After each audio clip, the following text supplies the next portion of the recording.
All right, Heather. Yes. A through Z. A through Z. J.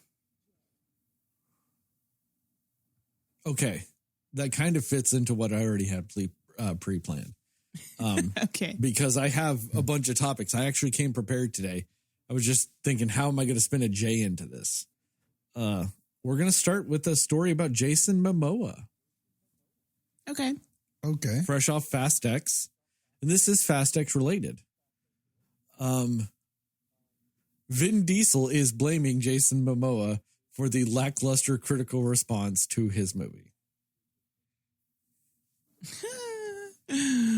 He said, "Oh no, Jason Momoa's overacting is why people are not liking the movie." He must have missed our podcast. He must have been the only one he missed. He must have missed every single person's podcast, every single person's review of the movie, everything. Exactly. What? I know. Everybody's like, he was the best thing about it. That's what most people I'm hearing are saying. He's the best thing about the movie. He's ruining the movie. Yeah. Wow. Him and Ridley Scott can go and just be like, no, this is the reason. Yeah. This is why my movies aren't successful. But yeah, Vin Diesel is mad at Jason Momoa for overacting and ruining Fast X by being the best part of it. If he somehow writes him out of this next movie, I'm going to be really upset. He kind of can't. Also slightly J-themed with Dwayne "The Rock" Johnson. Okay. It was officially announced that, yes, he is coming back to the Fast and Furious franchise. It is completely official. It's not just that was like a teaser or something like that may not happen. He is coming back to the franchise. He is also getting another Hobbs-related spin-off movie that is not a sequel to Hobbs and Shaw. This is just a Hobbs. Okay. And it is also the next movie in the franchise to come out. It is coming out between Fast X and Fast X 2. Or whatever the fuck they're calling Fast and Furious 11. So essentially it's going to end with how the ending of this one happened. Maybe. I don't know. Who knows? But it's the next movie is his spinoff. Okay. That must have been part of the deal. The deal. Yeah, it had to have been. In other news of people coming back to things they said they wouldn't come back to, you guys know that Sex and the City spinoff? Yeah. Like, what's it called? As the World Turns or something like that? And just like that. Yeah, sure. What it's called. Kim Cattrall's coming back. You know what? That's surprising. They've already announced, even before the season's come out, they've already said what her role is. She is in a cameo in the last episode. Okay. Great. Okay. That way people will watch until the last episode because they want to see it. I think it's that / they don't want to announce they want to announce she's coming back, but they don't want people getting mad at them when she's not in most of the episodes leading up to the last one. I think they're just trying to set expectations for this is what she's going to be. Like, don't get mad at us for 9 episodes because she's not in it. She's in the last one, and apparently it's a phone call with the other girls. Like, they've literally said everything about it. Like, that's the press release for Kim Cattrall coming back. I mean, I'll be honest. I did watch that first season of it, even though, honest moment, I've never actually seen any Sex in the City. But I was like, you know what? Let's start fresh here. Now, I'm curious, but Jastin, did you watch the spinoff? Because you did watch Sex in the City. I didn't. See? I just heard you two flipped so many bad things. I avoided it. I mean, it's not good. I mean, it's not my cup of tea, I should say. But it was, I mean, I was like, you know what? I was interested enough to at least see how they ended it up. But all of that to say, they did make a lot of, like, just basically they left the door open for Kim Cattrall's character to come back. You know, they do kind of like reference her a lot in the first season and things like that. So it's not it's not going to feel completely out of nowhere, but it was just, it felt like obviously they're doing that because she's not a part of the show anymore, but they still wanted her somehow involved. But yeah, so it's not that surprising, but it kind of is at the same time. I don't know. So for fans of As the Cookie Crumbles, pretty much, it's about the same. Be excited about that. It was announced today that they're changing the name of Captain America 4. It was originally Captain America New World Order, and it has now changed its name to Captain America Brave New World. Okay. I think I like the first one better just off the title, but okay. They might have changed that due to the fact that New World Order has a few different connotations that may or may not be good. I mean, one of them is obviously could be a reference to, the WCW faction, the New World Order, the NWO. That was my first thought, honestly. Yeah. Another one, though, has to do with anti-Semitic propaganda, talking about how Jewish people are trying to create a new world order that we are, they are secretly trying to, take us over, and things like that. That, okay, or it could fair enough. Or, New World Order might not fit the theme of the movie. Maybe it's more about hope and progress and moving things forward and, and all that other stuff, instead of just kind of something like always nefarious or looming or, something like that. Maybe thematically they were just like thinking about it and it doesn't fit. So could be that too. Okay. But, yeah. In other news today, Bryan Singer, accused sexual predator Bryan Singer, announced that he is self-funding a documentary to prove how he's not a sexual predator. And I guess the 4 people in the world that watch that might believe it. I like how he had to tell people, I'm putting my own money into proving my innocence. Well, it's not even that. It's just, I think that's kind of the most obvious thing about it, because who the fuck's actually going to pay that guy any money anyway at this point? Right. But yeah. He's self-funding his own documentary to prove that he's not a sexual predator. Okay. So the Innocence Project. Something like that. See how that goes. So that's a thing that's you can look forward to not watching at some point. Pretty much. And finally, something that's not directly movie related, but could potentially be movie related at some point in the future. Apple recently announced a new augmented reality headset. They announced that yesterday. Comes out next year. At first I was thinking this thing's pretty stupid, but now I'm not gonna lie, I kind of want one. They're going to be available for that low price of $3,500. But the reason why I kind of want it is to watch movies on. I think that'd be a very unique experience, because the way it works and stuff like that, you can make your movie appear bigger, than just a normal TV screen and stuff like that. You can make it appear, and perspective wise, bigger than the room you're in. So you could take a movie cool. that you're watching, on that would be on a TV or something like that, and instead proportionally make it as big as a movie screen and stuff like that. That is pretty cool. That's pretty cool. Yeah, with spatial audio and better sound quality and all that stuff. So things like that, I'm oh man, that actually seems kind of intriguing to do. Plus, I think it'll just reinvigorate watching porn. I think that's something that it could just have numerous great things for. Yeah. It'd be kind of like Demolition Man. Yeah, exactly. Oh, yeah. Basically. I just think the things you could do with that, with digital sex, I think is great. So I think that's another thing. It's still $3,500.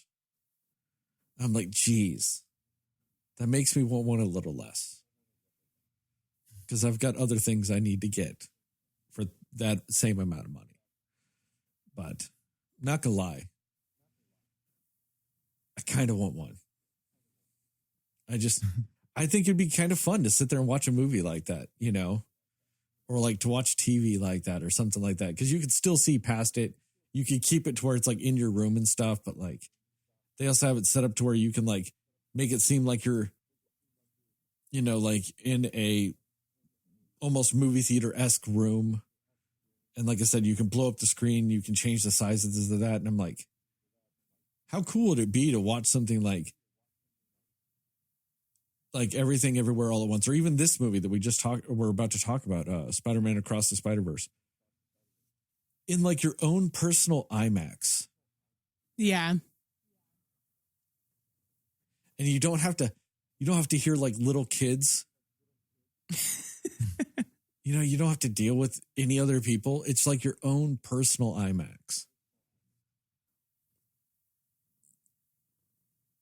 That just seems really cool. Yeah, that is kind of cool. Yeah. Maybe they should do rentals, just like rent it out for a weekend or something so people can afford it. I'm just thinking, I got 2 kidneys. I only need one. And I've been drinking a lot of water lately. So like, these are probably the healthiest my kidneys are going to be for the rest of my life. Might as well take advantage of that and get rid of one of them.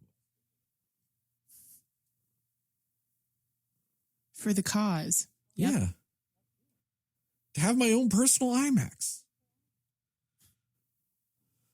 Although you wouldn't necessarily have the theater popcorn. That would be the only thing. Bullshit. You can buy to-go popcorn from AMC. It's $15. Okay, they give you a big old bag of popcorn. Okay. Stop there, pick one of those up on my way home from work, and then just have a night. Like, dude, that's a very ideal experience for you, I feel like. It's Friday. Yeah. I'm about to get off work, go stop and get me some AMC popcorn, big old bag of it, and then watch some IMAX in the comfort of my own home.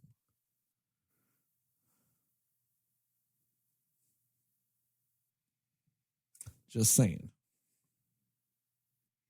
Sounds delightful. And Disney Plus has already announced that they will be day one launch available on it with their 4K content. So you can just have 4K cool. content in your face. So, just saying. I'm intrigued. Sorry, I had a cat whose claws were digging into my thigh. Yeah, but that's all I got. I was very prepared, but they just weren't that big of topics or that in-depth of topics.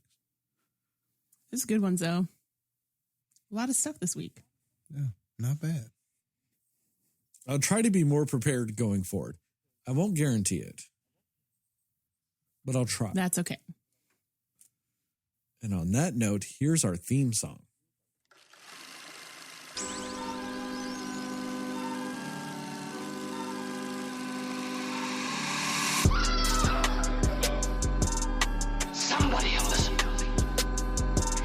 Anything but you. All right. Are you ready? Yes. Come on. Cinema Slayers. Hey, CineFans, and welcome back to another episode of the Cinema Slayers podcast. I'm Sterling, and as always, I'm joined by Heather and Jastin. And tonight we're going to talk about what we liked, didn't like, and everything in between with the new movie Spider-Man Across the Spider-Verse. We will go spoiler-free recommendations and scores and then into a more spoiler-centric section. with time codes in the description to allow you to jump around both the audio and video formats of this here podcast. And with all that, we have to start with our resident Spider-Man fan himself. Jastin, what are your spoiler-free thoughts about Spider-Man Across the Spider-Verse? Thought you were talking about Heather. I know, right? I'm surprised you don't actually have like a Spider-Man costume you put on for this. Or a shirt or something. I bought the Spider-Verse cup whenever I saw the movie. I thought about maybe having it or showing it, but I was like, And surprisingly, I don't have any Spider-Man shirts. I don't really have. That is surprising. I got hella comics and graphic novels and all that good stuff, but no like merch. So maybe I need to get on that. Surely there are some tanks out there I can get with Spidey on it. I can. You know, there's some Spidey tanks somewhere. Yeah, somewheres. But anyway, I can't believe I'm about to say this, but I think I may have a new favorite Spider-Man movie. Like, I was blown away by this, guys. Like, to me, this is not just the best comic book movie to come out this year or maybe even in a while. But honestly, I think that this is probably one of the best movies of the year. I don't care what you're talking about, comic book, real life, animated. To me, this has got to be one of the top movies of the year. It was that good to me. Like, I really enjoyed the first movie, Into the Spider-Verse, but to me, this was just so excellently crafted. Like, all of the things that they did with the artwork and the animation in the first one, they execute tenfold in this one, to where even the color, the background, what you're looking at, everything seems to be telling a story. Everything seems to be just lining up artistically with what we're doing with the characters. So this was such a visual feast. Like, I can't state that enough. Like, every scene, they were doing something different with the colors or doing something with like the shots, the angles, everything like that. So it was just a feast for the eyes. Like, nothing ever seemed the same whenever you were looking at a character speak or two characters talk to each other. And it almost felt like there was just this constant flow. Like, the movie just constantly seemed to be in motion. Even when it would slow down and we would just be like, have two characters talking, it always felt like it was moving. Even the dialogue to me was engaging and fun. You know, like, even when the characters weren't moving, it always felt like this story was. And I think that that's just really a testament to just how well crafted this was. Man, all of the voice acting was great. It was great in the first movie, but it's great in this too. All the other Spider-Man that we're introduced to, all of them were really cool, especially, like, of course, we're introduced to, like, you could argue hundreds of them, but the main ones that we're introduced to that had voices and got to kind of have significant dialogue in this, I thought that everybody showed up. I thought that everybody did well. I'm trying to speak without saying any spoilers. I just want to talk about specific things so much, but it's hard to not spoil it. So I think I'll just leave it there. The story, man, was so good. I was just so engaged in this. That they just had me the whole time. There was just never a time where I drifted off or got lost. And the movie is feeding you information so frantically and so fast, but so like it was fun to try to keep up with it all. There are panels with words flying at you and you're trying to keep up with that. You're also trying to keep up with what's happening on screen, and we're seeing different things and different art styles, and everything's just changing. And it was so youthful and energetic and just fun, which is exactly what I think Spider-Man is supposed to be. You know, they definitely just captured that. And then the story, and it's interesting because we were just doing the review on Fast 10, and we were talking about the length of that movie and the fact of, was it too long to have a cliffhanger ending? And we were talking about like how, in a way, ineffective the cliffhanger was. And then we get to something like this, which is about the same length as Fast 10. It might be a little longer. I don't know. I don't know the specifics of that, but it's over 2 hours. It's about similar to Fast 10. But this cliffhanger was so effective. Like, I was just like, wow, like the way that they did it, the clues that they gave you, everything in this story kind of comes around to the end. And even though it ends on a cliffhanger, it was so effective in getting emotions out of me and getting me to care about what was happening to the characters and everything. And somebody, whenever I kind of put a little feeler out, a little feeler post out, just asking what people thought about this, somebody said that was probably the most effective cliffhanger since Empire Strikes Back. And when I first heard that, I kind of chuckled. And then the more I thought about it, I was like, okay, what have been some effective cinema cliffhangers? And I thought about John Wick 2 with the Excommunicado. I thought about like Infinity War, I guess you could say, with everybody getting snapped and stuff like that. I would say that's a top cliffhanger. You know, I was trying to think about other stuff, and I thought about this, and I was like, damn, man, he might be right. Like, this could legit be argued. Like, I thought that it was very effective with how it cliffhung the story. And even if there were parts of it that you saw coming, I love that it gave you so many clues and so many things added up to where we got in that cliffhanger that at the end, I wasn't even mad at it. I was just like, wow, man, like checking my phone, like, when does Beyond the Spider-Verse come out? You know, and thank goodness we're not going to have to wait that long. I believe it's 2024. So we're not going to have to wait that long. It's next March. Okay, great. Yeah. So March of 2024. So that's not that long of a wait. But yeah, man, why is this more effective at doing a multiverse than like all of the MCU stuff that we got, that we've gotten so far with their multiverse? And it's just like everything they're doing with this is just so effective. The characters, the story, how it all relates to what the characters are doing. It's just, and it's fun, it's funny, and I mean, you just care about everybody in this. And like, I mean, honestly, that's all I'll say, and I'll stop for now. I've got a lot I got to say in the spoilers, but man, this was so enjoyable. It was so much fun.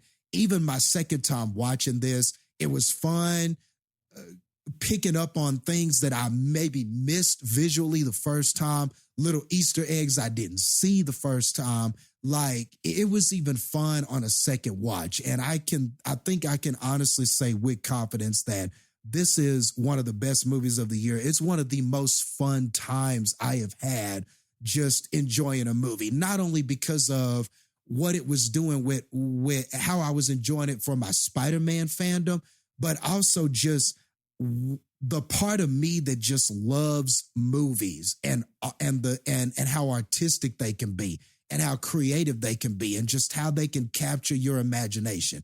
This did all of that too. So yeah, hands down, one of the best films of the year so far for me.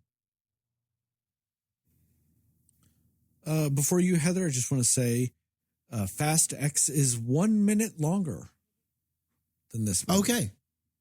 All right. So I was on point with that See, statement. Okay. apparently cool. you hit 2 hours, 20 minutes. Cliffhanger's okay. 1 minute longer, Cliffhanger's rubbish. Yeah. Rubbish. Unacceptable. What about you, Heather? I don't know. For me, this movie was only okay. No, I'm just kidding. This movie was super good. I actually missed out like the first time around when you guys talked about this movie, the first movie.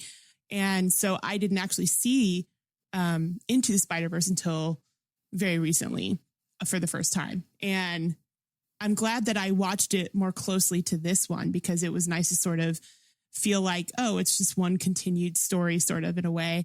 So, yeah, it was so good. And like, and it's weird to me because as much as I love the like Tom Holland Spider-Man movies, like I loved like the storytelling of it and all of that. I really think that this movie, both of them, but this one particularly, like just the way they were telling the story was so intriguing the entire time. Like there's no beat miss, there's no boring part of this movie. Like it just kind of draws you in from like the very first minute until the very end. Like you're not just kind of like, all right, this movie's dragging or anything. Yeah. So it's very weird to me that this is the same almost exact time length as Fast 10 because like the way that you feel it in Fast 10 is kind of brutal. But in this, you're just like, that's it. Oh man, like I want more of it. So I'm right there with you, Jastin. This movie is excellent. It's so good. And like just the different types of animation that they're doing throughout, kind of jumping to different ways that they do it. It just even visually, like it's just kind of like a treat to your senses in all ways, like visually speaking and just the storytelling aspect of it. Like everything about it is so like top notch. Like this is how you tell an intricate story without it being confusing. Like it's not even confusing. Like you're following, it's an interesting idea, but you're also able to just follow it without being like, what are you talking about? You're just like, oh, okay. You're right on board with it. They just really know how to tell a story with this movie. So yeah, I really, really enjoyed it a lot. So I'm kind of sad that I was late to the Into the Spider-Verse train.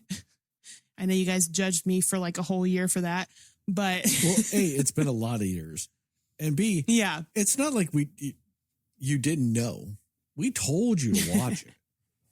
I know. And somehow it just didn't get on the top of my list to watch until recently. So I was like, all right, I got to do it because the new one's coming out. And I'm so glad that like I ended up watching it. Like it's so good. Everything about it's great. But just, yeah, the different types of Spider-Man that you see here and just the different worlds that they have. It's all just really cool. Like you're almost just like, every one of these Spider-Man I'd watch a spin-off movie of. Like it just seems like it would be really cool stories from each one of them. So yeah, they were great. The voice acting is so good. Like it's so, so good. I feel like, I've always been a Haley Steinfeld fan. Like I've always really liked her, but the way that she just delivers a line is just, it's insane. Like it's kind of the equivalent in a way of Tom Holland to me. Like I think he delivers lines in a way that I'm just like, who even are you? Like, and that's how I feel about her, especially like, I don't know. There's just some kind of conviction in the things that she says, and you just believe every single line that she says in this movie. It's so good. Yeah. And all of them, honestly, there's just some really great characters that you get to meet. And, it's just fun for me to kind of see the movie and then go and be like, who was that? Like what actor was that playing that voice and stuff like that? It was really fun to do that. So yeah, this was great action. It was great storytelling, beautiful, beautiful animation. And it was funny when it needed to be funny. It was serious when it needed to be serious. It just hit all the beats that you wanted to hit. Soundtrack is phenomenal. Both of the soundtracks of both of these movies are phenomenal. But yeah, everything was just really top notch. I honestly just have zero bad things I can say about this movie.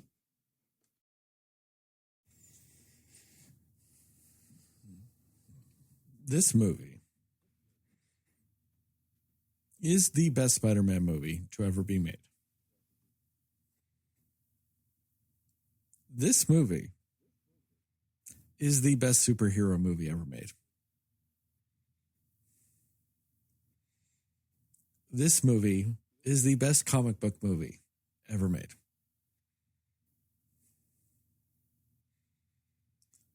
This right here, a movie like this, is why a movie like Mario kind of made me mad. Just because your movie's animated doesn't mean that it just has to be kid shit and that it just has to be nostalgia shit. Like, you can have an animated movie that just fucking connects with any age range on just a fundamental level, with just storytelling and style and just the way you make your movie. This movie was just almost perfection when it came to storytelling in traditional ways and non-traditional ways. You got elements of story just off the way they animated the characters in different scenes. You got aspects of story because this isn't really a spoiler. There's portals to other multiversal places throughout the movie. The way they stylized the portals gave you insight into the world that it was connecting to, or the Spider-Man it was connected to, or however you want to word it. Like, they were able to fold those things into it. I've ragged on movies before for, oh, you have to watch it twice to really get it. I don't like that. I should be able to get it in the first go. But this movie doesn't do that. This movie invites you to watch it a second time, just to pick up on little things you missed, little nuances. You don't miss the story, but you might miss a particular Spider-Man here or there. You know, you might miss this little guy in the background here. You might miss this little thing here.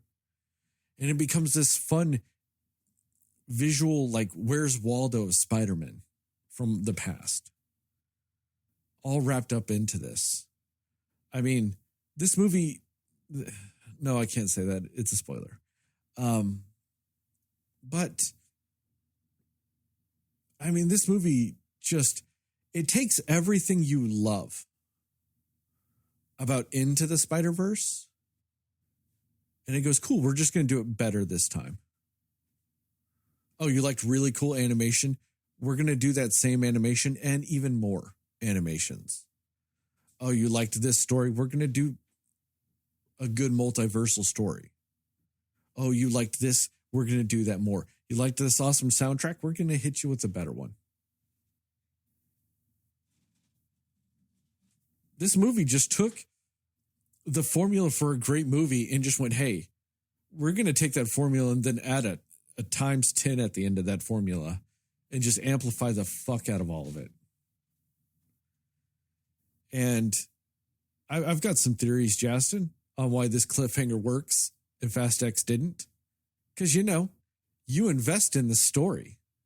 It's because Jason Momoa didn't ruin this movie. That's really maybe the problem. That too. Yeah. You did have Jason Momoa being the best thing in the movie and ruining it. But no, it shows that if you actually have an effective story, you have characters that you effectively integrate into the story to make you care about the next part of the story. I hate to break it to Vin Diesel. I'm not afraid that Dom Toretto might die before the last two movies of the franchise. So making me think Dom Toretto might die, I don't give a fuck. Because he's not. That's just, common sense. And in this movie, it doesn't make you think that someone's going to die at the end of it. I mean, that might be a spoiler. My bad. But what it does is it puts characters in a situation that you're curious as to how they're going to get out of it. It hits you on that level.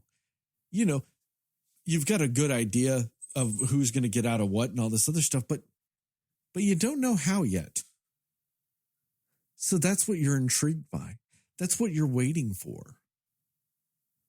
And there's a couple other notes that I think you might be correct, Jastin, with what you were talking about that one person said on your Facebook. When you hear it might be the best cliffhanger since Empire Strikes Back, it sounds crazy.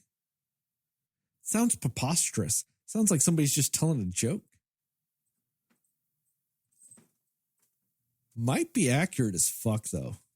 Dude, then you start thinking about it and you go, what's better? And I can't think of much. I don't think Endgame was. I was low on Endgame, though. Yeah. But this one, it's because, I wasn't worried about the Endgame ending because I'm like, well, actor contracts dictate what's going to happen. I mean, this isn't something that actor contracts can help you figure out. Yep. This is purely a narrative cliffhanger.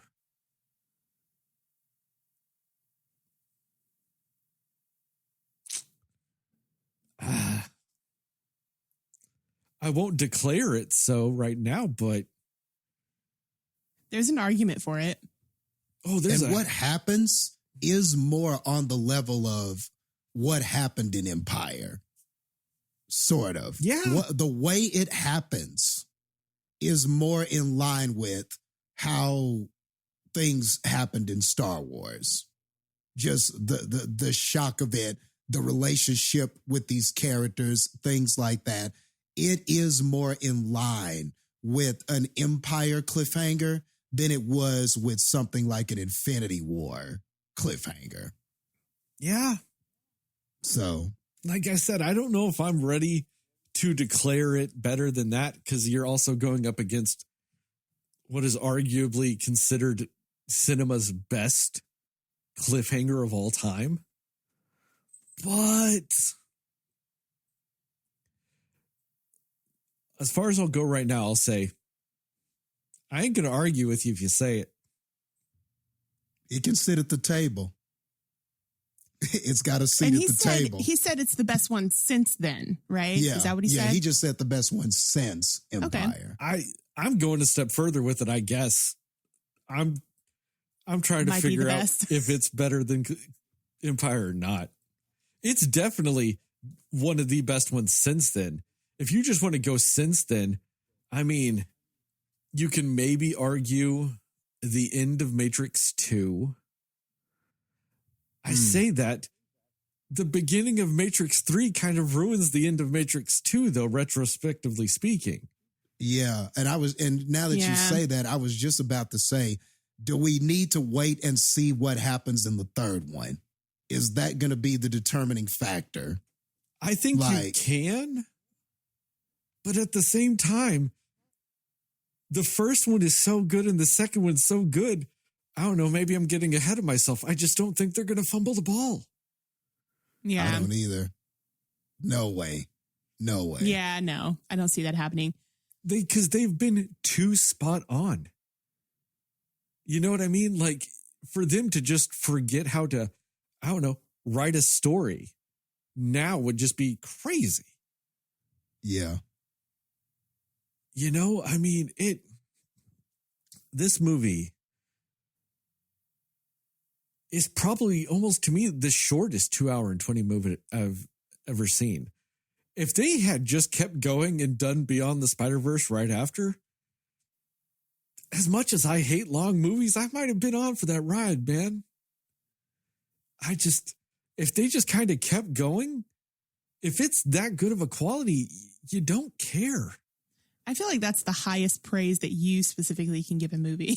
I'm just like, Yeah. I'm kind of sad it ended. They could have just kept going. Yeah. And to me, it also shatters this whole kind of theory about people are tired of comic book movies or the comic or the superhero fatigue and stuff like that.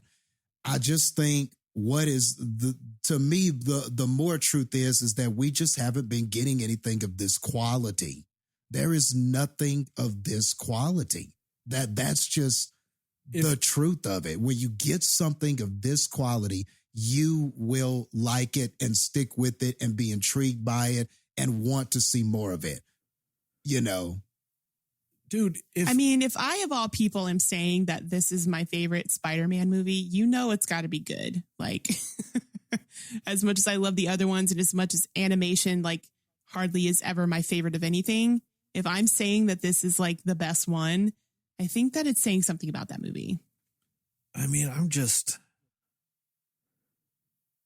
I'm mind boggled by this movie because I'm watching it, and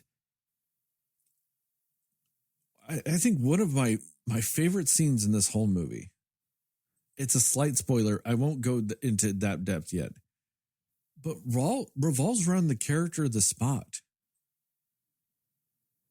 And just the way it gets so existential with the story and so unorthodox with the animation was just visually and narratively damn near perfect. Like you were watching stuff happen and you were feeling things and you were hearing things and you're connecting the dots in the story. And it's just almost breathtaking how they were able to combine all those elements like that. I mean, I don't know. I think March is too long, man. Why can't they have this shit coming out in like December? You can't come with a movie this good and make me wait 9 fucking months for the next one. That's like against the Geneva Convention. That is unconstitutional. That is the definition of cruel and unusual punishment. But fuck, this was a good time at the movies. And I think you brought something up. I didn't think about it before, but as soon as you said it, I got a theory, Jastin. When you were talking about why is this so much better than, say, something like the MCU as a whole at doing a multiversal story. And I think it's the same reason why Everything Everywhere All at Once did too. Your entire multiversal story is still grounded around a focal point character. The multiverse as a whole is not grounded around that character, but your perspective and your story is. So it kind of helps it from being a mess or having too many focal points or all this stuff. Like, you're not worried about this character from this multiverse thing and this character from this, and will they meet up in 9 movies down the road, or will this, you know what I mean? You don't have all of those points. You've got a good focal point. So narratively, it's a lot easier to tell the story and construct the story and make everything flow better when you have that focal point to help build your story around. Instead of your focal point being the multiverse, you can shrink your story a little bit and have this character just be your conduit to perceive the multiverse. Instead of having these characters see this part, and then 2 movies later, these characters are seeing this part, but it's not related to the other part other than the fact that it's multiverse. But then, this person sees part of one story, but then also sees part of this other new stuff. It becomes more jumbled. You get a focal point to help just narrow the lens as a narrative story while still being able to keep the scope of the multiverse massive. I mean, there's like thousands of spider people in this movie. Yeah. Yeah. And I think that like what it does well is you don't feel like it's doing all of the things just to get to this specific end point. I mean, obviously there is an end point to what they're doing and all of that, but like it feels like it's just a story that they're telling to give you all of the details instead of, all right, we know this is how we want to end it, so we just got to put some stuff together to make it end there. You know what I mean? Or to make this the big thing about it. And it just felt like it was just telling a complete story of the multiverse and of the characters that you see. And I think that might be a little bit of why it does it better too. Yeah, I think your point about the focus of a central character and the focus narrative using something like the multiverse, I think it is a good point, because right now when you look at the MCU and the state of it, we've got little tidbits about the multiverse, and there have been some characters that have delved in it or this, that, and the other, but then there's just a lot of stuff that comes out and it's self-contained, or there's no contact with the multiverse. There's no mention of it, or there's some stuff where nothing happens at all. And then even sometimes when you're seeing previews of stuff, it doesn't look like it's really going to involve anything with the multiverse or anything like the Marvels. I didn't see anything multiversal really about it. And now that doesn't mean it's not going to tie in, but it's not like this other stuff that I was watching, and this Marvel's movie is going to be some sort of lead in to explain everything I've seen thus far. It doesn't feel like that. And right now, it just doesn't feel very cohesive. Now, could they turn that around? Maybe. But it's like you said, there's got to be so many characters, so many moving parts. We've introduced all these other characters. We still got some of the older characters. We don't know what they're doing either. It just feels like, and we got a lot of stuff in this past phase, but still we're not, but it still sort of feels like we're at the beginning sort of understanding this thing. That's how I feel anyway. I still feel like we're kind of at the beginning of it. And I guess that's the point. Should we feel like that? I feel like the third movie is going to do what it needs to do. Like, I feel like I'm right where I need to be with this Spider-Verse saga. I feel like I'm exactly where they want me. And then the third is going to do what it needs to do. But I don't know when I'm going to feel like that with the MCU. And now you got actor controversies. You got some actors and actresses talking shit about the movies they were in. And you just got all this other stuff. It feels very, very much in disarray at the moment. And then this comes out and it's just like damn near perfect. I mean, it's just, and so like you just wonder if anything we get from there will ever reach the quality of this. And I don't know. I don't even know if it's possible, because what they did with the animation of this, I don't know if it's possible to do something like this with live action. I don't know. Yeah. So I'm just kind of in this place where it's like, am I seeing the best multiversal comic book storyline I'm going to get? You know, so so it's a kind of a dreary feeling to think that it could all go down from here. You know, but that's a very real possibility. I mean, that's the sad thing about it. We're about to get into the heart of the multiversal stuff at some point with the MCU. You would assume. I mean, we're supposed to get there at some point, right? In 5 and 6, somewhere Right. there, we're going to get into it. I don't think they're going to hit this. I don't. Like, it's. Unfortunately, the MCU got out-marveled by a Sony animated movie twice. And how ironic is that? Freaking Sony. The same people. This is the same company that gave us the Venoms and Morbius and all of that and kind of stuff. Upcoming Like, what? Craven and the Madam Yeah. Web movies and all the shit you don't give a fuck about. Somehow, Like, they're just knocking it out of the fucking park when it comes to these fucking Spider-Verses. like, what the hell is this, man? It's Lord and Miller, the writers. They are fucking great writers. They also wrote the Lego movie. They've done a ton of fucking writing for shit. And I think that that's what kind of seals the deal on this. They just kind of know what the fuck they're doing. So would you say that before this movie that you felt that same way about Into the Spider-Verse, that it was the best one they had done and your favorite one and all that? It was up there. I mean, Yeah. we sang praises all day about that movie. And this one still just comes in and just kind of fucking wins. Yeah. Somehow it just. See, I'm looking up stuff that Lord and Miller did. They've been producers on a bunch of shit too.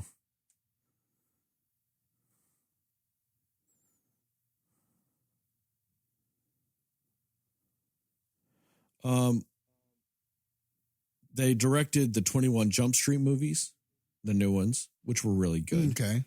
Yeah, they were good.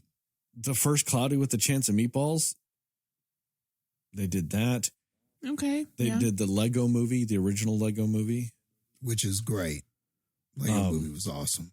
They were the creators of the storyline essentially behind Little Big Planet for all you video game people out there. Huh. Yeah. Okay. That's cool. Yeah, they've just kind of, it's the Lego movie shit too. Like, yeah, they just kind of know what the fuck they're doing with that shit, man. Like, and, you know, and we need to move on because I want to get to spoilers. Recommendations and scores? Yeah. Yep. Recommendations and score. Heather, go. Yeah, I certainly recommend it. I honestly can't think of a type of like movie watcher I know that wouldn't enjoy this in some form. It's so good. It's so well done. Story is captivating. The animation is captivating. Everything about it is so beautiful. Like it's so good. Like it honestly is almost a flawless movie in my opinion. Like it's just really, really good. So yeah, I would say for sure watch it. And yeah, I don't know. There's just something special about these. Did the same guys wrote both of them, right? I imagine both were written by the same people. Yeah. But yeah, there's just something special about these set of movies. Like it's so just thoughtful and thought out, and there's just a purpose to everything that you see, everything that is said, everything in the story is just very thoughtful and feels very planned out in a natural way, if that makes sense. Like, again, like I was saying, you don't feel like they're just doing things to get to a specific point in the movie, so you just have to put a bunch of stuff in. Like the whole thing is an entire story that is so well told and just a full, well-rounded story. So, and then the way the people who do the voices, they're all spot on. Every one of them is just so good. Yeah, I recommend it. I'm gonna give it 96. I want to hang out with Hobie Brown out of 100. Jastin, what about you? Yeah, it's going to get the best possible recommendation from me. It's super entertaining. It's fun. It's beautiful to look at. And it's just done with a real love for Spider-Man and comic books and the history of all of that. And it's just done with a real love and a youthful energy.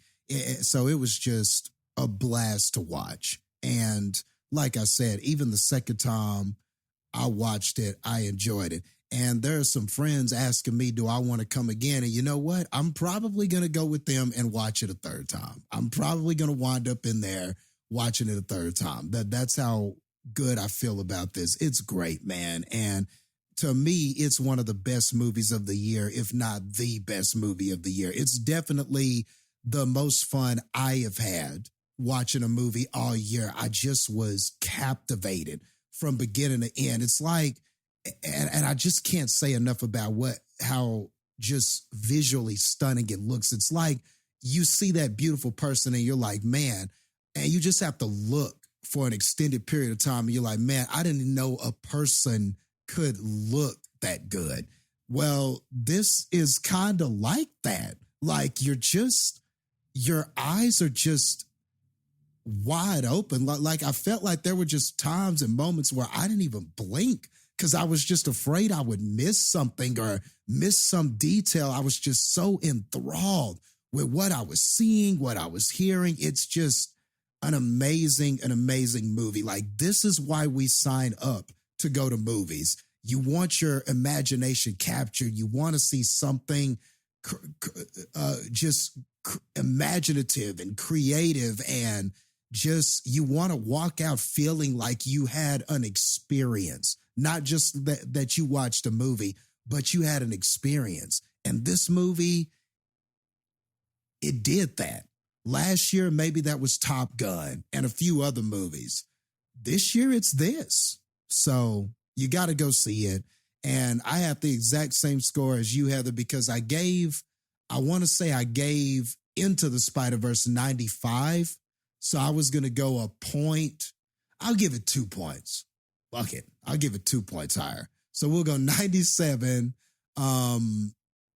97 spots talking about his holes and making other people uncomfortable out of 100. This movie, to me, kind of combines two of the best movies from last year into one, with Everything Everywhere All at Once and Top Gun. Like, the uniqueness and the humor and the visual just grandeur that was Everything Everywhere All at Once, and just the pure cinematic enjoyment of Top Gun Maverick. It's the best of both those worlds. Yeah, that's true. It's a crazy story with crazy visuals and just so much going on, and just like visually and narratively, and not in a cluttered way. That's just, there's a lot of depth to everything going on. But then this is also just that pure cinematic magic of, this is what separates movies apart from other storytelling devices. Like, this is what even can set a movie apart from a comic. What they were able to do in this, you know, if you had a single comic artist trying to draw the panels like they were doing all the different animation styles, God, I'd feel so bad for that man. Yeah. And it wouldn't have been as effective. I was just seeing that, like, you know, like there's a scene where it's just like on Spider-Gwen's face and she's got her like little piercing. And then it goes from like one thing and then it cuts back to her. And like the little glow that they put on the piercing that was like blue, kind of like overlapping ink colors, they moved it to a different side, or like moved it over a little bit so it wasn't on the piercing still. And it was just so visually intriguing. You couldn't do that in like comics like that. Like, that would, you know, it'd probably drive that artist nuts and all these other things. But like, God, I kind of like, after watching this movie, I kind of expect Tom Cruise to be in a little thing before Beyond the Spider-Verse to just tell us this is why we go to the movies again. Yeah. Like, yeah, this is why. He's Tom like, Cruise. I'm not even in this movie, but this is why we go. Yeah, this is why we go to the movies. This is why we make this shit. Instead of his ex-wife, God, just Nicole Kidman, just quit showing up before my movies. Oh, come on. Nobody has a problem with Nicole. I do. I've seen her like 150 something times before my movies. I'm tired of it. Just go away, Nicole. But fuck, I mean, I don't remember what score I gave Spider-Verse. I know it was in the 90s. I don't remember what I gave it. I'll go there. This is a 99. This is a 99 spider cats spitting spiderweb hairballs in your face. That was pretty great. Yeah. I knew you'd get a kick out of that. Out of 100.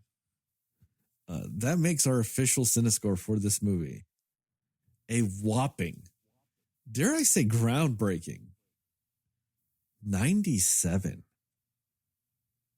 Definitely Wow. the highest score for sure. I think so. I can't It has remember to the be. last time we were all just like in Except for agreement John about Wick. something. John I think Wick. just John Wick. Yeah, Wick. Yeah, that'd be the. But it Yeah. wasn't as high as this. It had to have been maybe lower mid 90s, but Yeah. still up there. John Wick was up there. But even then, we had slight disagreements about it. And we didn't Yeah. really have any disagreements about this. It's fucking great. I would like to think you would have agreed with us about Dungeons and Dragons, Jastin. I was going to say, as much as like, as far as enjoyment in a movie theater this year goes, it would be this movie and then Dungeons and Dragons, because that was such a fun movie for sure. I need to see that. I need to quit It's beating so around the good. bush and see that. It's in the iTunes, Jastin. Whenever you want, you can watch that fucking movie. Just saying. Whenever you want. Spoilers? Yeah. It's time. I saw this on TikTok. It's a very important question I have to ask you guys. Do you think it's a problem in this movie that there's so few white people?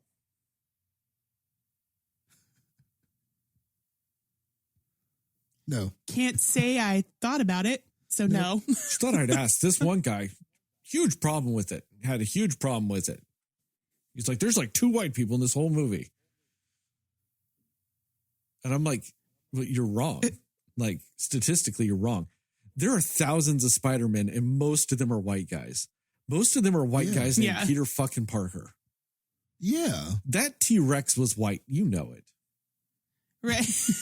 I'm kind of like, he had no problem with the T-Rex Spider-Man or the cat Spider-Man, Spider-Cat. Like, I was just like, but you know, there's too few white people. is that definitely. really it? Like, knowing that almost every version of Peter Parker out there is a white man. And there were hundreds, if not thousands, of Peter Parkers running around. I mean, what? Just because they didn't show their white faces? Really? Like, really? Like, that's the level we're on now? You sit there and just get mad at one of the best possible movies you could be watching at that time because there's not enough white faces in it. That is reaching for a problem. Yeah. Like, It's also like, why do you sit there and just want to deny yourself the simple pleasure of watching a fantastic fucking movie? Why? Why do you just not want to enjoy a movie? right. Like, and it's not even like 2 of the main characters in the movie are white. So, And I think those are the only 2 he remembers, you know. yeah, like, okay. Even But they were though also the there's a main bunch. characters, like, or 2 of them. Yeah. Like, what? I was like, I'm sorry about the diversity, sir. It This wa- is not the movie for you. But that's the thing, is it's not even like,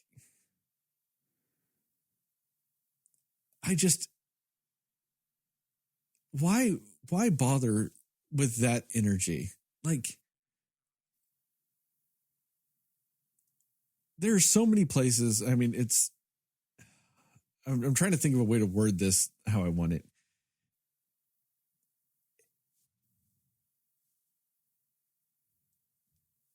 It's like, why, like I said, why deny yourself this? Just to have that take.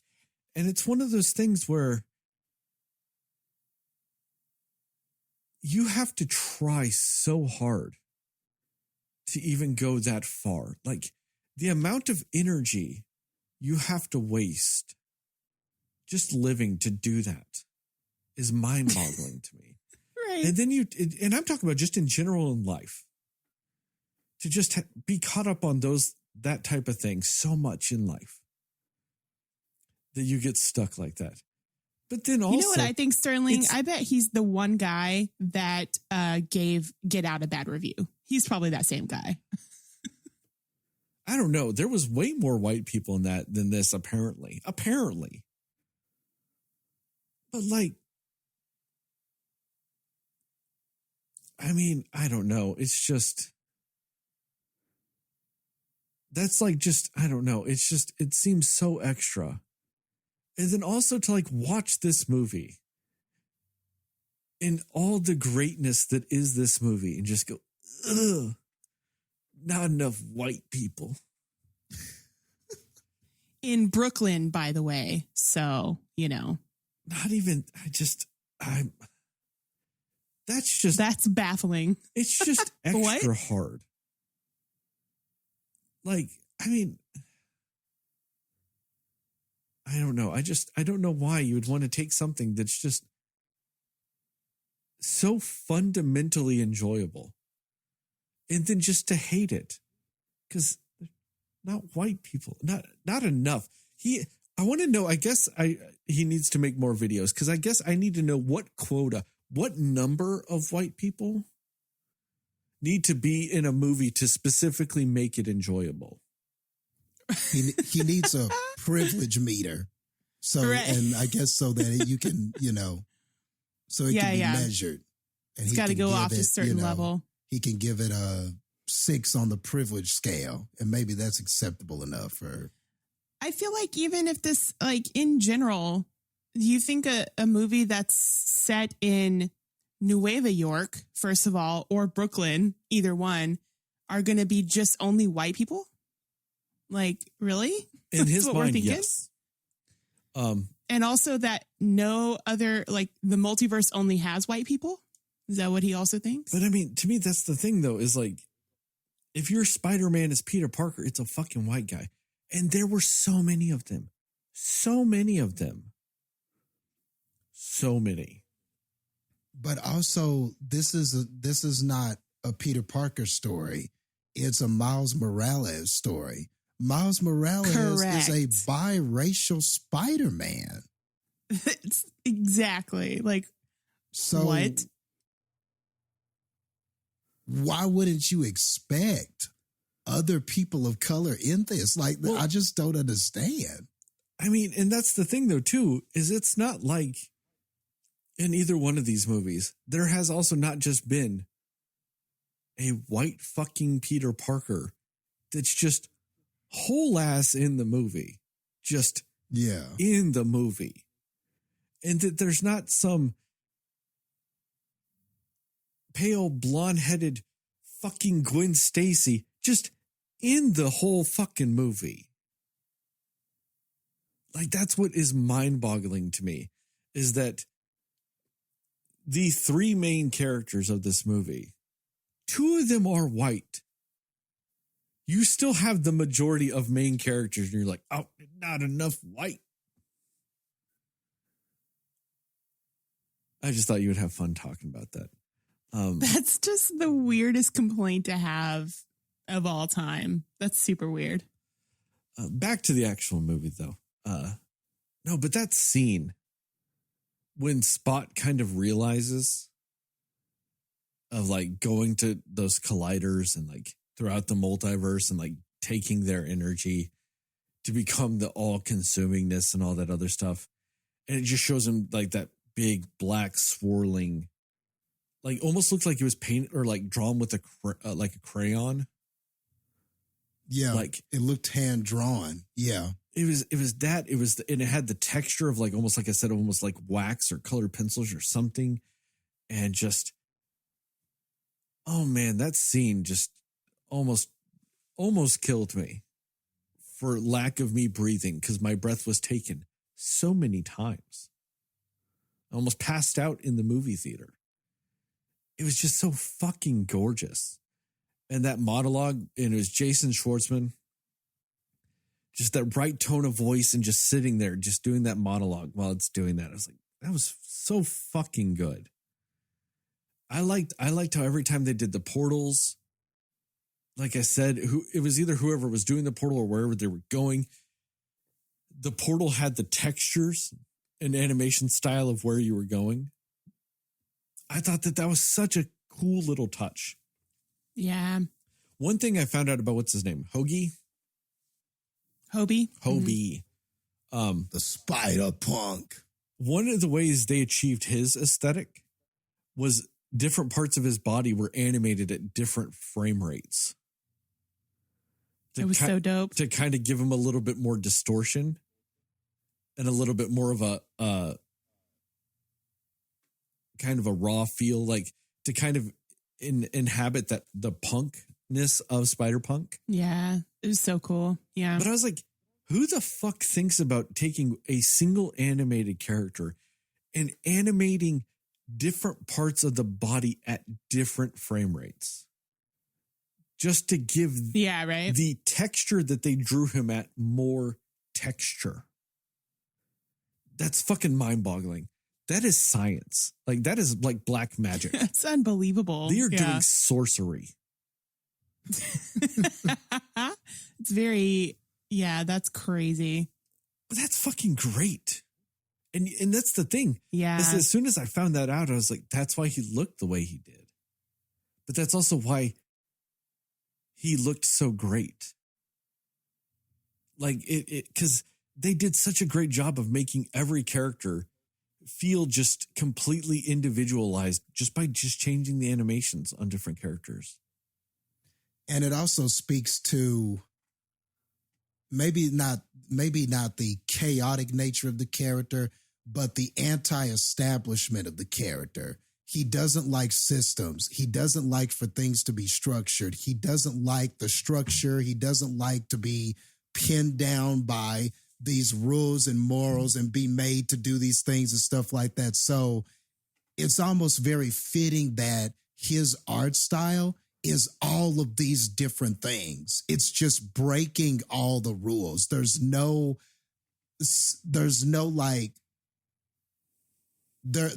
depth in his lack of continuity, like the way that they animated him. And it all speaks to the character that he was. It's actually genius. Yeah, that's great. Yeah. Well, also it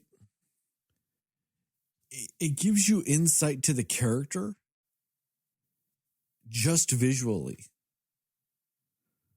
Like, it kind of just it adds depth and realness to a character that's hand drawn or that's animated without just narrating the story or having some character give exposition on the background of the character, all that other stuff. It just informs you about the character's mentality without doing like flashcards or something to explain it.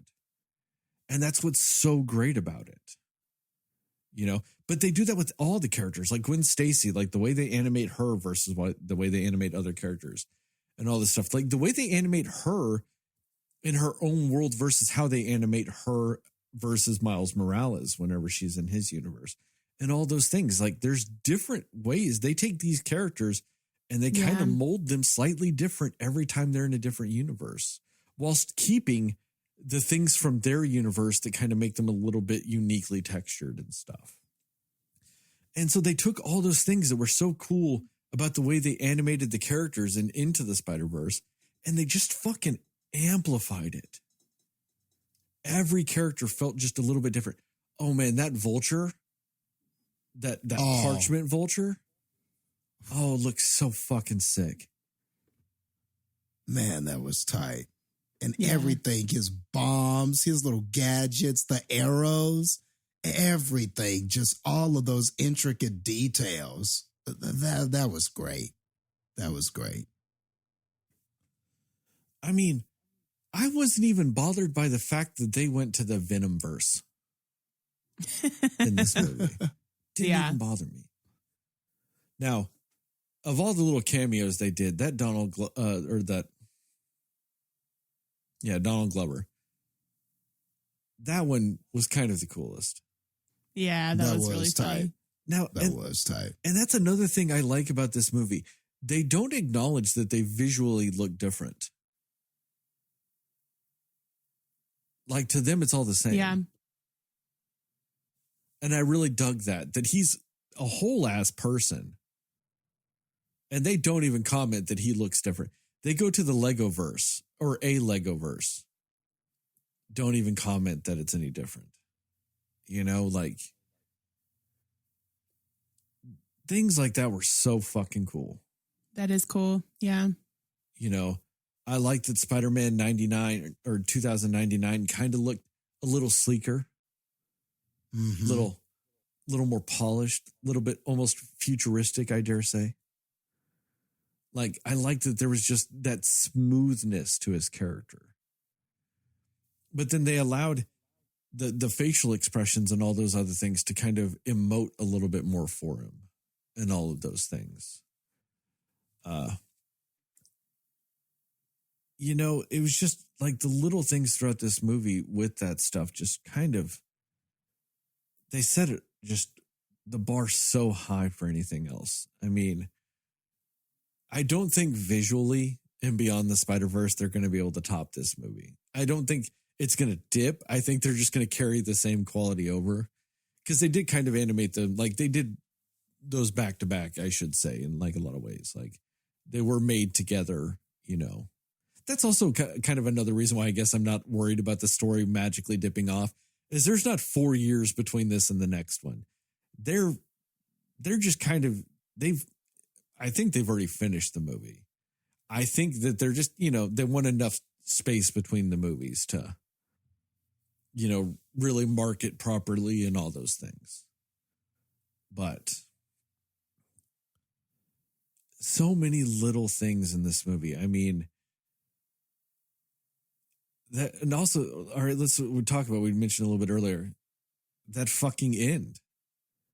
When he's in that universe 42 with that other Miles Morales, who's now the Prowler in that universe.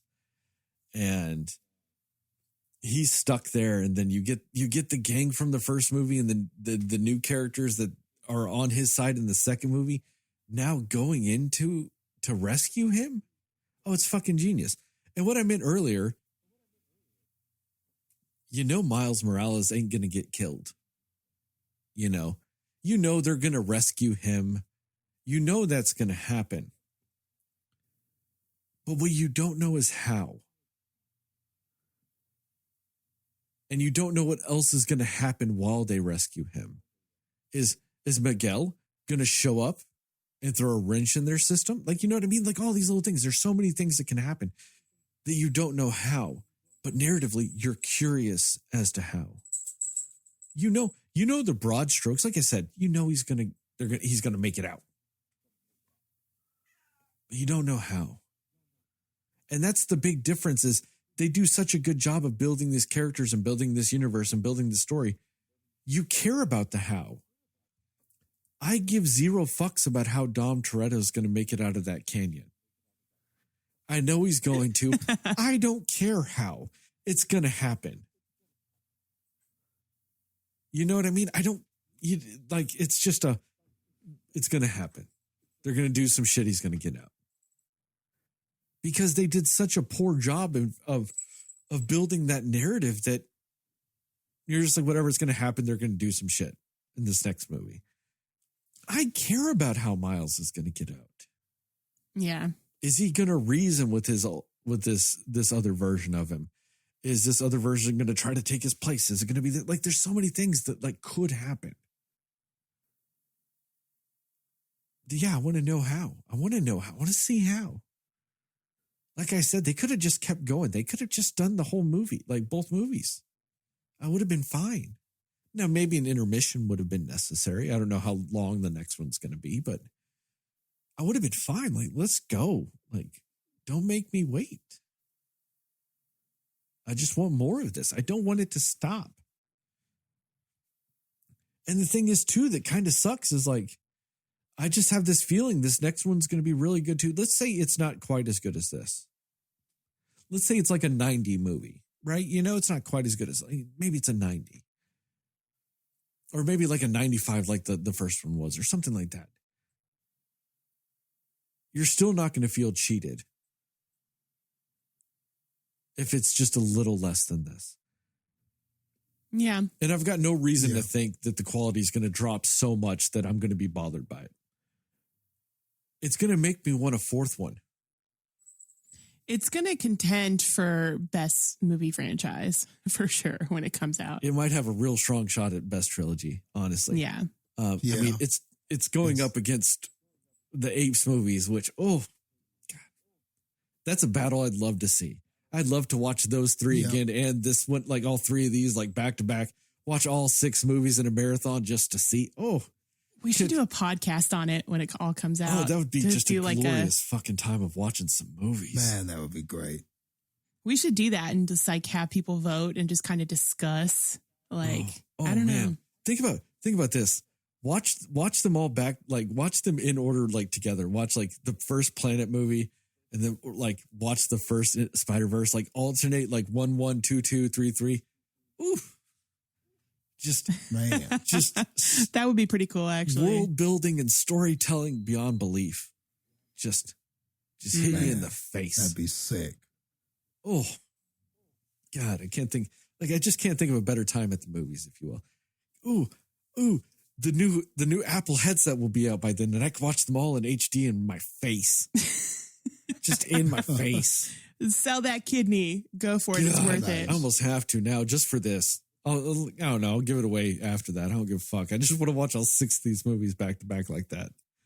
But I mean, so even if it dips off a little, you're not going to feel cheated, and you're going to want a fourth one. But I want to make this most sincere cry to Lord and Miller and Sony. Don't do a fourth one. Just let this be a trilogy. And just let it stay one of the best trilogies ever. And I say that knowing that there's another Planet of the Apes movies coming out.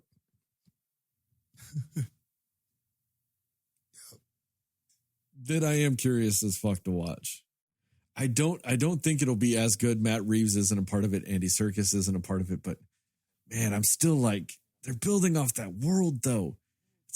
It's called Kingdom of the Apes. God, that's a fucking amazing title. That is such a fucking amazing title. And I want to see it, but if they never made it, I still think that'd be great. You know what I mean? Like, just sit there and have a perfect trilogy. Just revel in that. Don't risk it. Like, don't risk Lord and Miller not coming back and you get somebody that's not as good and it sucks. Don't do it. Just let it sit there and be great. Oh man. Anyway, back to this movie. I mean, I don't know. I kind of don't even know specifically what to talk about in a lot of ways because, like, I just kind of feel like I'm a little kid at Disney World with it, like going to Disney World for the first time. I mean, like, oh man, that was in it and that was there and this is there and I wrote on this and I went to that and I saw this and I saw that and like, yeah, you saw the same shit that everybody else saw, bro. Like, you don't have to be that excited or that, like, you don't have to bring up every little thing. Yeah. But I just kind of want to. I want to kind of talk about how there was the four-arm Spider-Man with those little muscly arms sticking out of the suit. There was an armored Spider-Man. Doppelganger. There was a doppelganger. I mean, that just, I want to talk about all of it. And the greatest thing about these movies is there are Spider-Men that I don't know much about. Like, what's her name? Spider-Bite. Yeah. Yeah. I've never read anything with that character. I don't even know if that is a comic character. They could have made her up for this movie. I don't know. God, I just want to see like more of her though. I'm like, oh, that was just a fucking great character. She's barely in this movie. But I'm like, oh, it's fucking great. You know, like all those little things, like they just do so good at just implying and building and just honestly giving your audience credit for some things. I know the first movie kind of goes into the multiversal idea a lot more in this than this movie, like some of the specifics of it, but they go way grander in scale with this movie. And they don't feel the need to hold your hand. But they also, just by having portals to shit, allows kids to follow it too. Without maybe not necessarily understanding the minutia with it. But just by having portals, kids can go, okay, portal. Okay, different place. Got it. And grasp it that way. And like I said, like it's movies like this that kind of make me why I didn't like Mario. Because to me, they stuck with the kid movie formula, not the family movie or the all ages movie formula that this does, that Puss in Boots did. You know what I mean? Like, there is a way of doing animated movies that speak to both kids and adults simultaneously and very effectively. And I'll be damned if it's not this fucking movie there too. Just doing it leaps and bounds. I just want to tell one little story about my movie going experience. So I'm sitting there. I go to my movie. I went to a captioned screening. For everybody that doesn't know, there are screenings now, at least up in this area, where they do the closed captions on the screen. I do have some hearing issues, so that's delightful for me. I watch all my shit on TV. I put captions on. It helps me out. So I'm in a caption screening. Those tend to be a little less full of people because people don't want words on their screen. I get it. But I'm in there. Not a ton of people in that theater. There's like a little family over here. They're like they're 2 or 3 seats away from me. There's some people up in some rows above me. There's a couple of people down below me. And this guy buys a ticket. He's rushing in as the movie's starting. And literally sits right next to me. I understand this is an assigned seating movie theater, but that also means if you bought your ticket at the site, you're at a little kiosk picking your seat, and it shows you what seats are taken. This man went, there's this one seat open between all these people and all these other seats open. Let me get the one in between people. I want that ticket. I don't want any of the 5 on the other side of this man that are open. No. Right. I want the one right next to him. And he comes in. And it's like 15 seconds into the movie. Movie's barely started. He's like, hey, just starting? I just look at this guy like, wait, why are you saying any words to me? At all. It's like your nightmare situation in a theater. I'm like, not only are you sitting next to me for no good fucking reason, other than you were obviously somebody sent here by Marvel to try to ruin my experience with this movie. Disney is paying you to try to ruin this movie for me. But then you have the audacity to try to talk to me. And then, I didn't think it could get any worse than that. About 35 minutes into the movie, this motherfucker answers a phone call. He answers a fucking phone call in this fucking movie. Oh no, that is the worst. No. And he sits there. And is he an he's older guy? Yeah. Younger than me, but okay. I mean, I'm 37. I mean, maybe 27 to 32, somewhere in there. Answers a fucking phone call. And he's just sitting there whisper talking on the phone. But also, he's right next to me, though. It's not like he's whisper talking like 9 rows away and I can't fucking hear anything. No, he's right next to me. Finally, I just go, dude. And he goes, oh, my bad. And then he gets off the phone. I was just like, what the fuck are you doing, dude? Like, in what universe is anything that you have done socially or just morally, ethically acceptable? Any of those things. It is definitely not movie etiquette for sure. Movie theater etiquette, I should say. God, it was just. Did you actually respond to him when he asked you if the movie was just starting? No. Or did you just ignore him? I just stared straight ahead. The first time this man heard my voice is when I said dude because he's on the fucking phone. Wow. This is not the movie you want those interruptions for. No. This man's trying to sabotage my fucking Spider-Verse. Uncalled for. Yeah, that's pretty bad. Like, I've never understood that. Like, who answers a phone when they're at a movie? That's why I asked what age he was, because I feel like that's something that maybe like older people would do because they don't realize, because they just always answer phone calls. I feel like no matter who it is, they're just like answering the phone. Older people do that. And like, I mean, the only time I've ever been in a movie where somebody being on their phone the whole time didn't bother me was when I saw the movie Cats. Understandable. Because there was whatever they were doing was probably way more interesting. There was only 3 of us in the theater. It was me and 2 teenagers. I think I interrupted them doing things they shouldn't be doing in a movie theater. But like, I don't know, a third of the way through the movie, they just started watching shit on their phone. And they were just down the row from me. You were like, I get it. It's fine. I was like, if this was any other movie, I'd probably be upset with you, but I kind of get it. You're no longer paying for the movie. You're just paying for a comfy, relaxing, lounging seat to watch your phone on.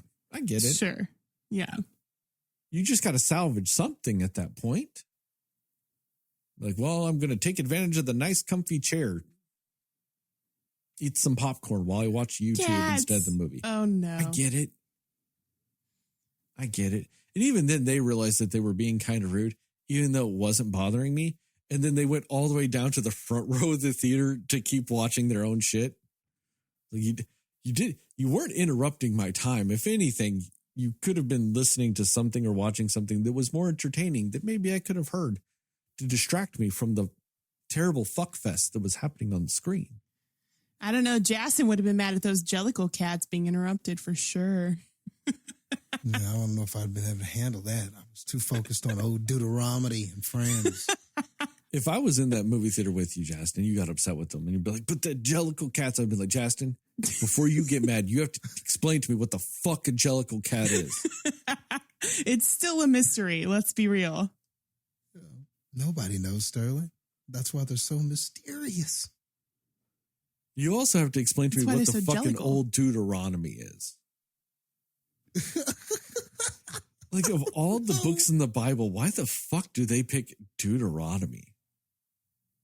Because it's the one that sets all the rules. Maybe. I don't know. Is that Maybe the it just sounded purpose like of a that? cool I don't remember which cat that was. It was Dame Judi Dench. Mm-hmm. That was Dinge. Was it? Yeah. You two remember so much more of that movie Well, than it's I also do. because she's called Old Deuteronomy. So I think that's part of why you remember. But Are you sure? that's about the only thing I Are remember. you sure that it wasn't and Jellicle old cats. Deuteronomy? Like OLE apostrophe? Old Deuteronomy over there. And it was actually James Could Gordon? be. Yeah. I think Could it was be, OLD. yeah. Old. I think it was just straight up old. Yeah. Not old. That's not didn't- elegant enough for cats. It's got to be old. I didn't even Deuteronomy. remember. Well, old. We ain't no old. Not the Jellicle I cats. didn't dude. even You're talking remember about the street Jellicle cats until Heather said that. Okay. I forgot that. It just isn't that what they opened with? Like, I was like, why are we starting off this way? I don't know. remember, Heather. I remember that movie about as well as Jastin remembered Renfield. Yep. I don't think he saw that. I still don't think I saw it. I think y'all are lying to me, but I still think that was one of the best accidental jokes ever. Oh, That what was about great. in Renfield? Oh, I didn't see that. And you were We did a sincere. whole You podcast weren't on it. even trying to joke about it. You I meant was so that. sincere. I really did. I meant it. It just came full With my- circle because of what we talked about, like it being so not memorable. In Oh, all that my was heart funny. and soul, I did not know I saw that. I did not. It was only like a few weeks before when we like recorded on it and everything. I listened to the recording. I listened. And 2 weeks later, you're just like, what is this movie? I and don't know. Still forgot. I Justin's listened like, to it. What is this Aquafina movie that I missed? I still need to see Renfield. Actually, Jastin, you did. Anyway, enough about that bullshit. Sorry, Jastin, go ahead. Jastin, what are some spoilery thoughts about this here Across the Spider-Verse? No, I get your whole thing you were talking about, kind of the kid in the candy store or the kid at Disneyland. I definitely get it. Although, I don't know, I'm going to disagree with you slightly about the Mario Spider-Man comparison because I can't wrap my head around Mario being like this. I don't know. I can't wrap my head around Mario having the quality. Like Spider-Man is such a great character because of all of his depth. That's what makes him great. It's the story, it's the relatability, it's the stuff about his decisions and what he has to make and stuff like that. Mario is a great character for the exact opposite shit of that. Mario is hella simple. Yaha, woohoo, jump on things and run around in these random worlds that don't make any damn sense. He is appealing for the exact opposite thing of a character like Spider-Man. I would never want to see a Mario that is thought-provoking and reflective. It wouldn't even be Mario anymore. The whole point of Mario is not to think. So I just don't know if a Mario story of any kind would ever be the quality of something like a Spider-Man story. To me, they're just two different sides of the coin. That's like saying a Bugs Bunny cartoon can be, you know, a Bugs Bunny Winter Soldier can be a Captain America Winter Soldier. I can't see it. I just can't. But I do get what you're saying about quality. As far as quality of film and things like that. Yes, this is way better than a Mario movie, but I mean, it almost should be because Mario can't be those things. Otherwise, it's just not him. But I digress with that. Back to the movie. I'll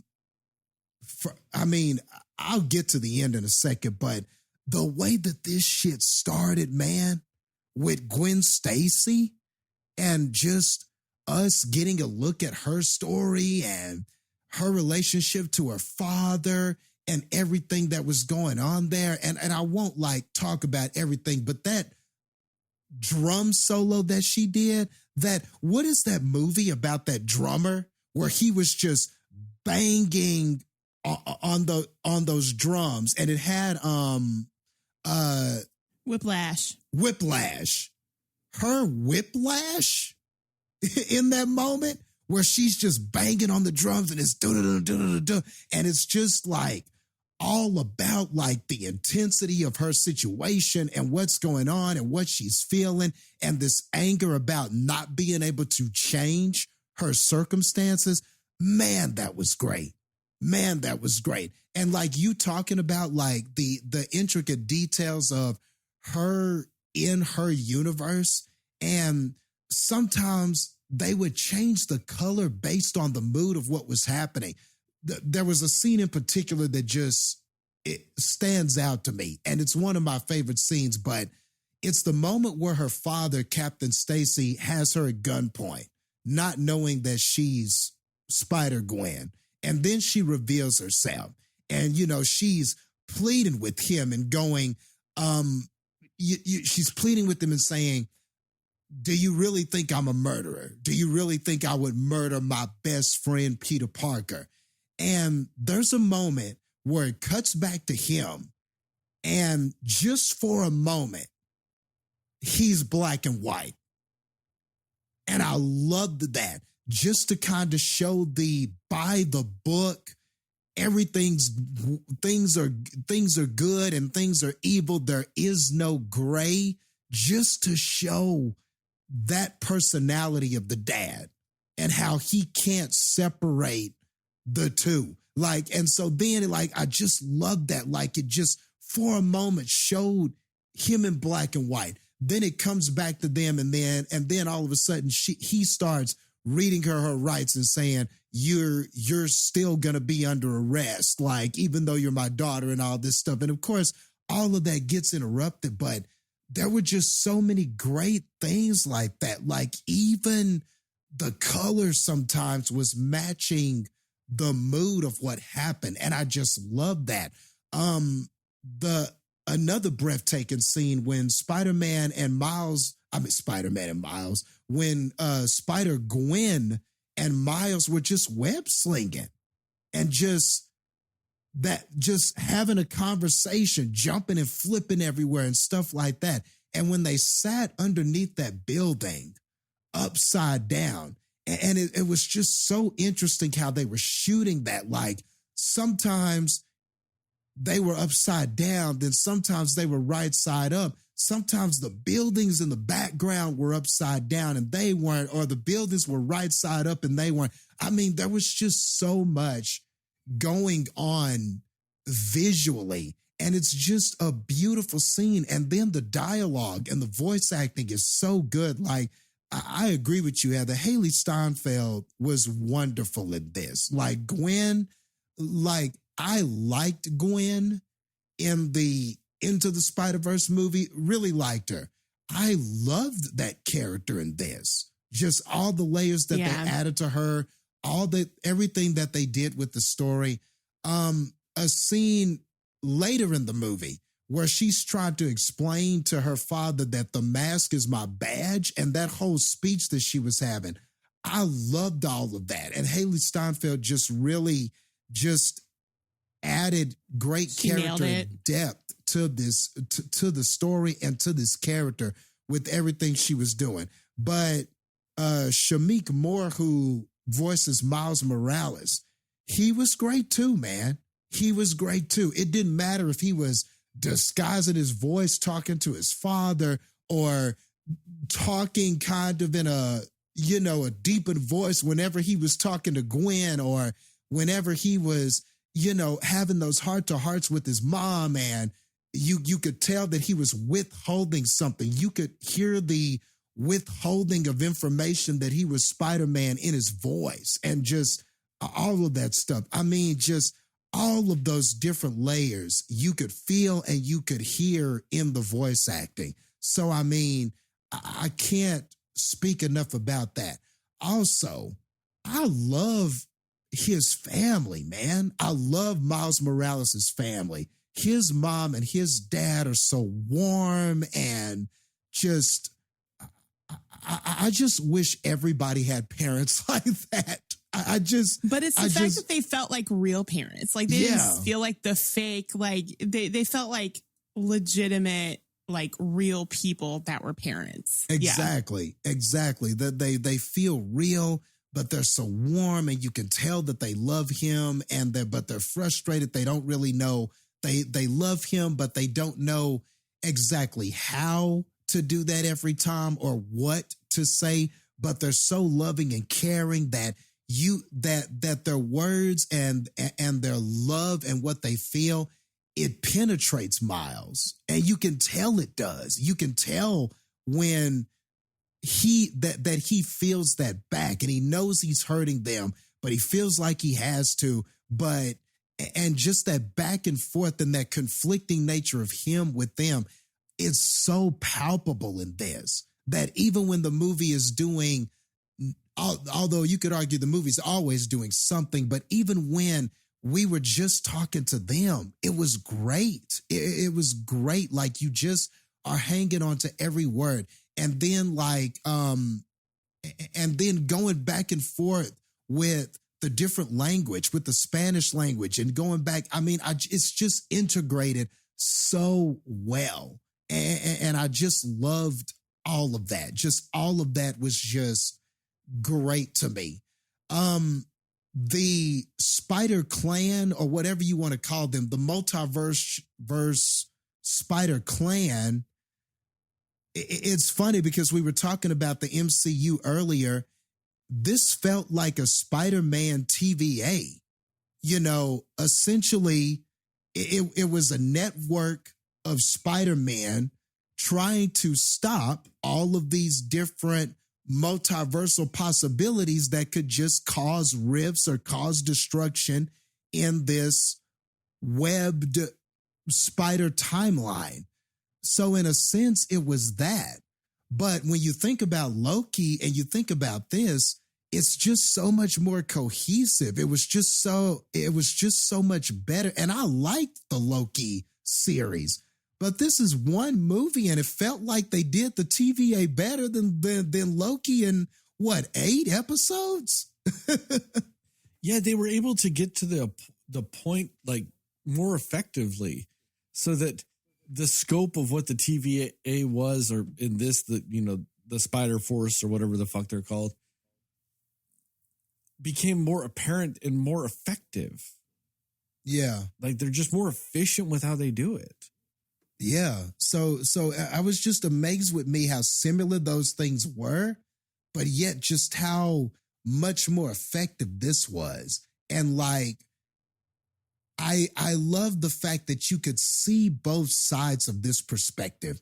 You understood Spider-Man 2099, Miguel, and where he was coming from and what happened to him and why he was thinking that this is the only way, why he was trying to do this. But then you're so enthralled with these characters and you care so much that as he's talking about the different Stacys throughout time, which was badass that we got panels from the original comic books with Captain Stacy and how he died and stuff like that. Like anytime they did an Easter egg or did some nostalgia shit, it was just on point and it was just perfect, man. It was just like a perfect fucking donut. You know, it was sweet. It was perfect. You eat it. You're like, yum. And then that's it. You know, let's move on to something else. But anytime they did it, it was just like great. It was just like a nice taste of something.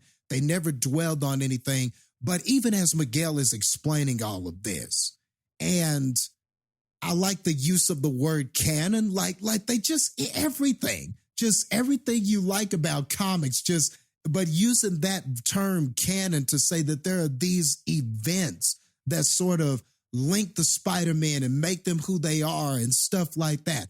And even though some of this I was kind of catching on as the movie was giving it to me, because when we were in India with the Indian Spider-Man, and he was tight too.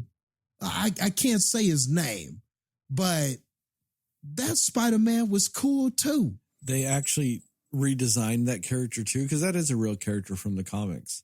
Okay. But he kind of just looks like Spider-Man with like Aladdin pants on in the comics. Yeah. Looks like shit. Oh, okay. So they really... This one looks fucking great. He looks awesome. I think it's Paviter Prabhakar. Paviter Prabhakar, I think. Yeah. Which is kind of an Indian play on Peter Parker, isn't it? Exactly. Yeah, that's exactly what that is. I didn't catch that just till now. You know, you said it and I went, wait a second. See, there's just so much in this movie. But like his narration, I loved his introduction. The narration was great. It was funny that earlier in the and all these little payoff and like things that they were doing with that, all these little payoffs. Like earlier in the film, whenever Peter first confronts the Spot, he goes, why do people say ATM machine? You're saying machine twice, right? And then we get to Spider-Man India, and he's like, don't say Tai Chi. You know, it means tea. It's like you're saying tea twice. Yeah. You know, you're saying tea twice. Little shit like that, man. Just that is just a throwaway. That's just like a little quirk thing. But the fact that both of these Spider-Men just had that quirk about them. You know what I mean? Just little things like that are just funny. You know what I mean? And whenever they were like, a canon event is about to happen and Miles helped save that captain, I totally was like, he was supposed to die. That I kind of knew at that point what they were talking about. I was like, that's, you know, a Spider-Man fan might know, oh, that's Captain Stacy. He was supposed to die. So even though there were parts in the story where I kind of knew where it was going, because the characters are so compelling, like whenever Miguel is sitting there explaining why that was a canon event that Miles messed up and talking about the different captains that have to die, I was sitting, before Miles made the realization, I was sitting there going, his dad is about to become a captain. You know, like, and I'm like, oh no, his dad. You know, I was sitting there even thinking that before the character got there. But that's what I love about the movie. Whether you saw little events coming or not, they gave you enough clues. It wasn't cheap. It never felt cheap. They either gave you enough clues to where you could deduce it, or if you hadn't arrived to it by that time, they told you in an exciting way. And this whole idea that these things have to happen in order for him to be Spider-Man, and sort of the character kind of going, nobody's going to tell me, that moment where they're all chasing him, Miguel has him pinned and he's like, everybody's trying to tell me how my story is going to go. And he was like, nah, I'm going to do my own thing. Man, I felt that shit. Felt that shit. You know what I mean? Felt that shit. But at the same time, understand why Miguel is doing what he's doing and why he's chased him and everything like that. And then that point Miguel made about like how you're not even supposed to be Spider-Man. You were bitten by a spider from another dimension.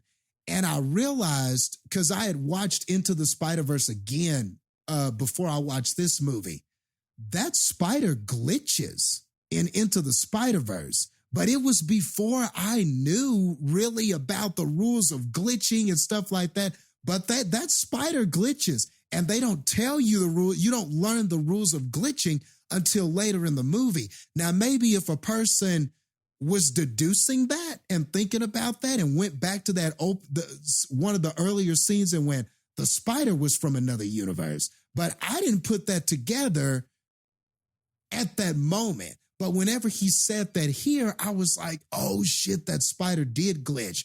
And, you know, you're immediately thinking, so there's a universe with no Spider-Man. I wonder what that universe is like. And then they saved it. Like, this is just excellent storytelling. They're giving you all these little details and you're asking all of these questions. And then at the end, they answer some of those questions. And so when you get to that reveal where he thinks he's in his universe, and there are just all these little details, like when he's talking to his mom, she had different color eyes. You know what I mean? Her eyes weren't the same color as the original universe. And then, of course, when the little things she said, what did you do to your hair? You know, just little things, little clues they were giving you. So even if you kind of knew, okay, is he in the right place? You were just going with it. And whenever he said, I'm Spider-Man, and then there was just like no reaction, it was funny, but at the same time, she was like, what's a Spider-Man? And stuff like that. And throughout that whole scene, I'm just making all these realizations that I didn't make before. Like, I also noticed that whenever Uncle Aaron came into the room, in Earth 42, the Prowler Miles universe, you know, he gives the mom some money, and, you know, she's like, you know, we're just trying to make ends meet and stuff. And he was like, oh, don't worry about it. Your family, you know, he's giving them money. And I'm like, okay, so this Miles is in a struggling family. And then I thought all the way back to the beginning of the movie when our Miles, his parents are talking to that counselor, and she goes, you grew up in this poor, struggling family. And they were all like apprehensive, like the mom was like, no, well, actually, I'm from Puerto Rico. Puerto Rico's part of the U.S. And the dad was like, no, man, I've been a steady cop for a long time. I'm about to come captain. I wouldn't say we were struggling. That shit was hella foreshadowing, man, because that's this Miles' story. All this shit is just coming together, man. And like, it makes me think about things like whenever he's trapped there, the other Miles has him trapped there. I couldn't help but think, I wonder how this is going to go. And I was thinking, is the reason why this Miles' dad died is because this was the Miles Morales that was supposed to become Spider-Man, the Prowler Miles. He was supposed to get bitten by that spider. So I wonder if this becomes sort of a thing of my dad died because that spider wasn't there to bite me. If I was Spider-Man, if I had your powers, if I was the Miles Morales you became, maybe I could have saved my dad. But because none of that happened, I couldn't do anything about that. So I became the Prowler. And that's just a theory of how they could tell the story. But dude, there's so many ways that they could do this, like how those two characters are tied together. But I thought that, and even though we've seen sort of this, I go to another universe and meet a clone of me type of thing, it's not like that hasn't been done. But I think what's so great about it and what's so great about the cliffhanger was that how these characters are tied together, how this Miles being bit by this spider directly affected what this other Miles became, how those two stories are so interconnected and how different their lives are just because of that one thing that happened. So I'm just so intrigued about what this winds up being. There was also something on the news that while the news person was talking on a TV in the background, and it said something like a Sinister Six or a Sinister Six Syndicate or something like that. I want to know who's all in this Sinister Six. Is the Kingpin alive in this universe? Are we going to have a different type of Sinister Six? Are we going to see some sinister versions of some other characters? If this Miles is the Prowler, is there another person that we're familiar with that is another sort of villain character? Is there a bad Peter Parker? Exactly. Is there a bad Peter Parker? Is there a bad Gwen? Is there a bad... What are we going to get with this Sinister Six? Because, yeah, they could do the Rhino, the Sandman, the Dr. Octopus, but we might get some different shit here. And the way that this is going, I wouldn't be surprised if there was a bad Peter B. Parker or a bad... I just wonder what we're going to get with that. So, yeah, man. Well, wonderful, wonderful stuff. One thing I have with it is I don't think his dad died because Miles was supposed to become Spider-Man in that universe. I think the dad dies because he would have been the Captain Stacy to that Peter Parker. Yeah, it could totally play out that because way. Because I think they're playing on the fact that he is the only Miles Morales that became Spider-Man, or would have been, or could have been. You know what I mean? Like he is the anomaly in that regard. In no other universe should there have been, or is there another Miles Morales that is Superman, and that's or Spider-Man, and that's what makes him so unique. And I think that ties into it narratively speaking too. With one of my theories with this movie is that's why he's got certain powers that the other ones don't have. And that's also why he was weirdly able to, I don't want to say beat, but escape all those Spider-Men, because he's the only one of him. Okay. You know? That's a good theory. Yeah. That's a good theory. That does make a lot of sense, because when I heard the anomaly thing, I was just thinking the fact that because there was already a Spider-Man in his universe and he got bit by that from another, I wasn't even thinking about how that relates to his powers and stuff. I was just thinking about that spider wasn't supposed to be here. So I was thinking this Miles was supposed to be Spider-Man, not him. But no, what you're saying is definitely valid too. And actually that it does explain, when you related it to his powers, that would explain the weird powers he has, why he can turn invisible and why he can just do electric shit. It's because of that weird other universe shit that's sort of tied with it. Yeah, that and I think that, like I said, that's why he's just was able to kind of escape the other Spider-Men, is because they're all either a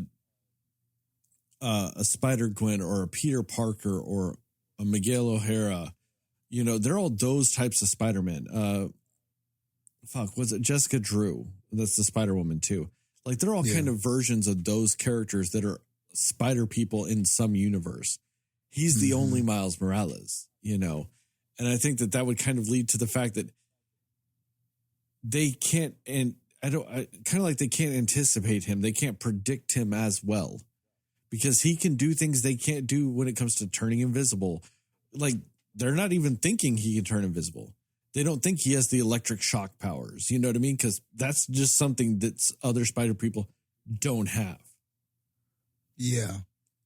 And he is the anomaly. Good That's point. why he can. And that's why they just weren't able to get him in the end. Good point. Good point. Yeah, you might be on point with that. Yeah, and they probably will go that route with it. And that would be tight, man.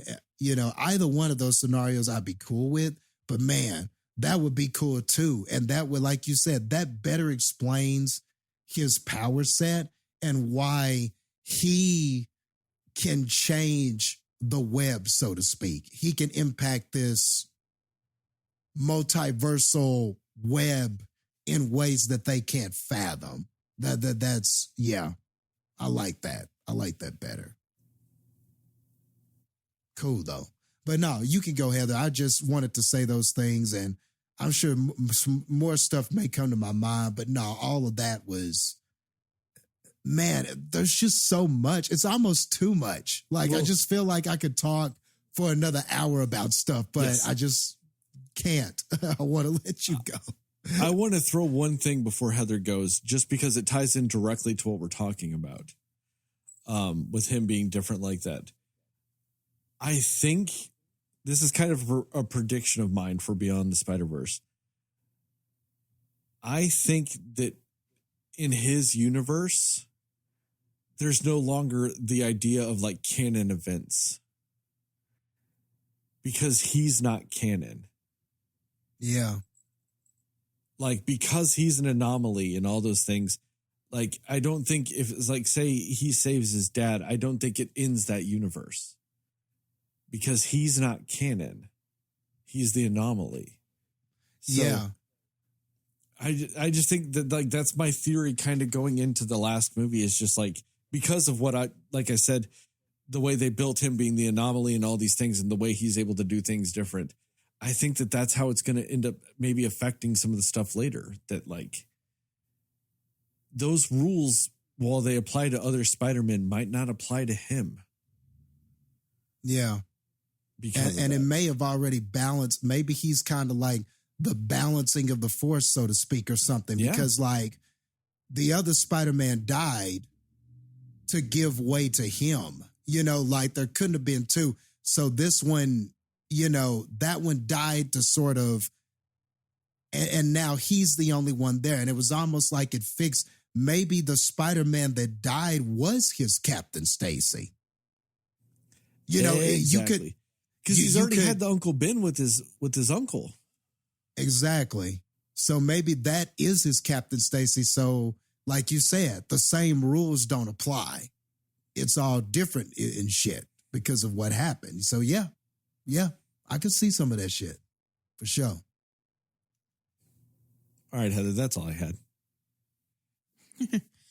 I mean, it's just very obvious that like the attention to detail of this movie is beyond, you know what I mean? Like they're just so detailed and they've thought of everything. It's not one of those like, it's just not an inconsistent movie. And I appreciate that about it because the quality that it gives you with the first one, you almost feel like, how can you get better than that with these movies? And then you get this and you're just like, but it's actually completely keeping everything that happened in the first movie valid. And it's not dismissing any of it or rewriting any of that stuff. Like it's still directly tying into things that were discussed in the first and things that happened in the first one. And I really appreciate that because just, I don't know, there's just something about the detail of the story writing in these films that's just so good. Like, and then talking about the whole canon thing too, that just kind of reminds me a little bit of that movie Inside Out with the core memories type of thing. I feel like it's kind of the exact same concept of what a core memory is, like the thing that kind of defines you and why you are what you are. And I feel like canon is the same thing as, you know, that for Spider-Man. So I appreciated that too, because I like the idea of that, because I think that's a very real thing too, like just in life in general, right? There's just these events that are like core memories and core things in your life that make you who you are in one way or another. So I thought that was a really great sort of unexpected, profound thing that they kind of put in this movie. And yeah, I don't know. I feel like just everything that happened between Gwen Stacy and her father, I think was so good. Like all of the dialogue, all of the just emotion that you feel and just that strained relationship that you feel is, it's so well done. You know what I mean? And like, and I do specifically remember in the movie when, you know, she finds out that her dad quit and just that whole scene of them talking when she comes back. It's such a great scene, but just, I feel like there's at least 2 or 3 different types of animation that they use just in that scene. You know, like you see different like color changes or different types of like how it looks for even just a moment, you know, and I'm just like it's almost like the animation itself is a character in this movie because you just like, it's not the same without all of those unique types of animation that they just so very intelligently put into the story in just the right moments. Like, it's just so like, it's unbelievable. It's unreal. And like, it's genius. Kind of like what you were saying earlier, Sterling. It's just like, it's mind blowing. It's just kind of like, how do you even think of this? How is this even in your brain to do something like that? But yeah, I just really appreciated all of that. I mean, the only thing I would say that I would probably maybe change about this movie, if I'm being nitpicky, is I kind of wished that the Peter Parker that had the baby, maybe just a little bit more of him without the baby. That's the only thing that I would maybe change, because I think he was such a great character in the films, and like the fact that he's sort of like a mentor to Miles, right? Like, I just feel like it would have been nice to see him doing his Spider-Man thing without the baby at least once, you know, in one scene, or like, hey, I got to leave the baby at home for this because this is getting real, and see him fighting with somebody, you know, but you just feel like he's a little bit, I wouldn't say sidelined, because his character is still very important in the movie, but he's just not utilized, I don't think, in the way that he could have been to make it just that much better than it already was. And I get it. It's like part of his, you know, character arc and everything, but I would have liked to see just a little bit of him without the baby. But I think part of that is to lead into this next movie where they're going to be more in the team. They're going to be more, you know, into it and stuff. Yeah, you're probably right. And my whole thing is too, I'm trying to think about, are they going to kill somebody in the next movie? And if they do, who is it going to be? Because part of me thought it might be him. You know what I mean? Like if they were going to kill one of the Spider-Men off, I feel like it might be him because everybody has like sort of like a emotional draw to him because he's a father and he's the mentor and all that. But I really hope they don't go that route. You know what I mean? Because he has a baby and you know what I mean? But like I just don't know what to expect because part of me the entire time up until maybe the last like 30 minutes of this movie was very, very worried that they were going to kill off Miles' dad. Like I really was very worried about that. And I was like, don't do it. But then you just start to I started to realize that like, they're just almost talking it up too much in the movie for it to actually happen. So it kind of felt like, okay, I feel like they keep, it's almost like they want to psych you out a little bit and make you think that might be what happens. And then it doesn't. So I'm hoping it doesn't happen in the next movie, but that was the only person I actually thought was in threat of being killed off in this movie. Like I wasn't even worried that Gwen Stacy's dad was going to be killed for some reason, but yeah, I think I also like the sort of comparison of Gwen Stacy's relationship with her dad versus Miles with his dad. And I think that was like, I mean, it's not like they're completely the same and all of that, but just that you do still see that struggle, excuse me, that they have of like, just, I don't know, like just the butting heads and the very different views and like, you don't understand me and I can't talk to you about this. But just knowing that the fathers are just like so proud of the kids. And like, I just liked the comparison because you just see that Gwen Stacy and Miles are very similar more than they might think that they are with that. And I thought that was a really cool way to sort of show that in this movie. It actually almost felt for a minute like it was going to be a Gwen Stacy movie. Like the first part of the movie, I was like, and I'm okay with it. Like she was great. The way they started out, this was with a bang, like for real. It was so good how they started it off. And I would have been fine if it was, but just the way that they can make you just like, they shift gears a lot in this movie. That's sort of the nature of it, but they do it in a way where it doesn't lose you. And there is something to be said for that because I can think of so many movies where they try to switch it up or put too much in a movie and it loses you because it's not coherent and it's not flowing the way that it needs to flow. But in this movie, you get that all the way through. You know, you're not just like, wait, why did you switch from Gwen to now Miles? Like, this doesn't make sense.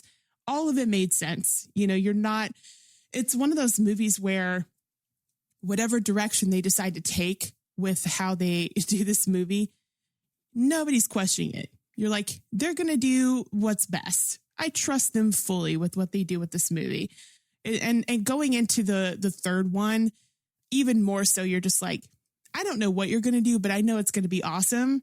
And I'm not going to question any choice you make in this movie because that's just how good this one is and even how good the first one was. So, you know, I think, I also think that Jessica Drew was a very good character. I really enjoyed that. I thought they made some interesting choices with her, which weren't bad, but just interesting. And again, I'm coming from the perspective of like, I don't really know anything about any comic storylines or anything like that. But the fact that she was like pregnant in this was interesting. And I wonder if that's going to play into something in the third movie. You know, if there's going to be something to that. But I also think that she was maybe a little underutilized. She was a great character. Like it would have been cool to see her in a little bit more action and stuff like that. But I don't know. I just think that her relationship sort of with Gwen, it almost felt like Gwen was her mentor. Or I'm sorry, no, that Jessica was Gwen's mentor. So I just like that they sort of really make Miles and Gwen a lot more alike than you would initially think at like face value. So there's just no weak point of this movie. Literally nothing about this movie is weak. I can't even think of a scene that I'm like, yeah, they could remove that. They could take that out. I don't need it. Zero of that in this film, which again, I know we've been comparing it with Fast 10 so much, but like you think about that and you're just like, how many scenes did you have cut short or completely taken out of that movie? You know what I mean? But like with this one, you're just like, every second of this movie counts. And that's why you kind of feel like, can we just roll right into the third film? Because I was not bored. I just want to know what happens. So I'm kind of with you guys on that, where I'm like, just release it sooner, please. That'd be great. you know? But yeah, I just think that, I don't know. I've honestly, I've just never seen an animation or an animated movie like this before. Or like, I guess like the Spider-Verse movies in general, just the different use of the different types of animation all in one film is just really a cool concept and just really done perfectly well in these films. And yeah, it's just one of those where you don't have time to explore every Spider-Man from every universe or anything like that, but there wasn't like we just needed to add more types of Spider-Man, so we're just putting these random ones in. Like you just actually feel like the ones you got to see were used perfectly. Like the one that was from India and like Spider-Punk and the I think one of them was it like Scarlet Spider or something? Yeah. Ben Reilly. Yeah. That's Ben Reilly. And if you're a comic fan from the 90s, he's a very big character in your Spider-Man life. And he has one of those love-hate relationships because he's very 90s. You know, it's the very articulated muscles and the hoodie and all that shit. Yeah. And, you know, just a very 90s Spider-Man. But he's also involved in and featured in one of the single worst Spider-Man stories ever told. Oh, really? Oh, Yeah. no. Yeah, there's this thing infamously from the 90s called maximum clonage. Oh. And he's a big part of that. And so, oh boy. Yeah, the Scarlet Spider is very much a part of that and from that. And there's a lot of love-hate when it comes to the Scarlet Spider and Spider-Man fans from the 90s. Okay. But also that's why he talked the way that the Scarlet Spider narrated stories. It was very much like you could tell it was a take on something because of just how dramatic it was. He's emo Spider-Man. Like, oh, where do I belong? The fact that they got Andy Samberg. Yeah, the fact that they got Andy Samberg to be him was just perfection. Like he just did that so well. But yeah, you're right. Like he was an emo Spider-Man was for sure what he was. But just how, I don't know, just so dramatic he said everything with that like almost Batman-like voice, you know? Like it's just like, I'm going to do this, you know, like that whole thing he did. It was so funny. Like it was just really amusing, you know? And like, I think one of my favorite parts or like the funniest parts, at least of the film for me, was when Spider-Punk had the spider baby. And he's like, whatever he said about like, you know, he said something about like basically in the sense of sticking it to the man, but I don't remember what he said exactly, but it was something similar to that. And it was just very funny, the whole interaction with the baby and Spider-Punk. But yeah, I think that I'm just trying to think if there's even like a Spider-Man that I was like, yeah, that was unnecessary. I didn't care about that. Even Spider-Cat, you know, like that was just a really funny moment in the film. Like, and then of course they did the whole, like, you know, all the Spider-Man pointing at each other thing. Of course they had to do that in this movie. You had to do it. And most people, I mean, there's a lot of people that would probably be like, oh, that's overplayed, whatever. But they utilized it well here. That's why it kind of worked still. And for actually in the theater I was in, that was the joke that got the most laughs. So people loved it. I don't know. It worked. They did what they did. So yeah. Yeah. That fucker next to me laughed at that. I just wanted to punch him in the face. Yeah, that is like a super popular Spider-Man meme. I mean, that meme is like infamous, the whole pointing. And I don't know what it is about it. I don't know how. I don't know why. but for some reason that shit is just hella popular and like the shit. So it was cool. It to is see amusing. And I honestly just thought like the way they did it in No Way Home was really funny. Cause you just don't like it. Just you don't expect that they're gonna do it like with the live action, Spider-Man. That was a really funny one too. And I was like, I don't know if anybody could do better than that. But this one worked too. This one was pretty amusing as well. Like if I'm trying to even remember where that meme came from, it's from the old like Spider-Man and Friends animated show or something like that way back in the day.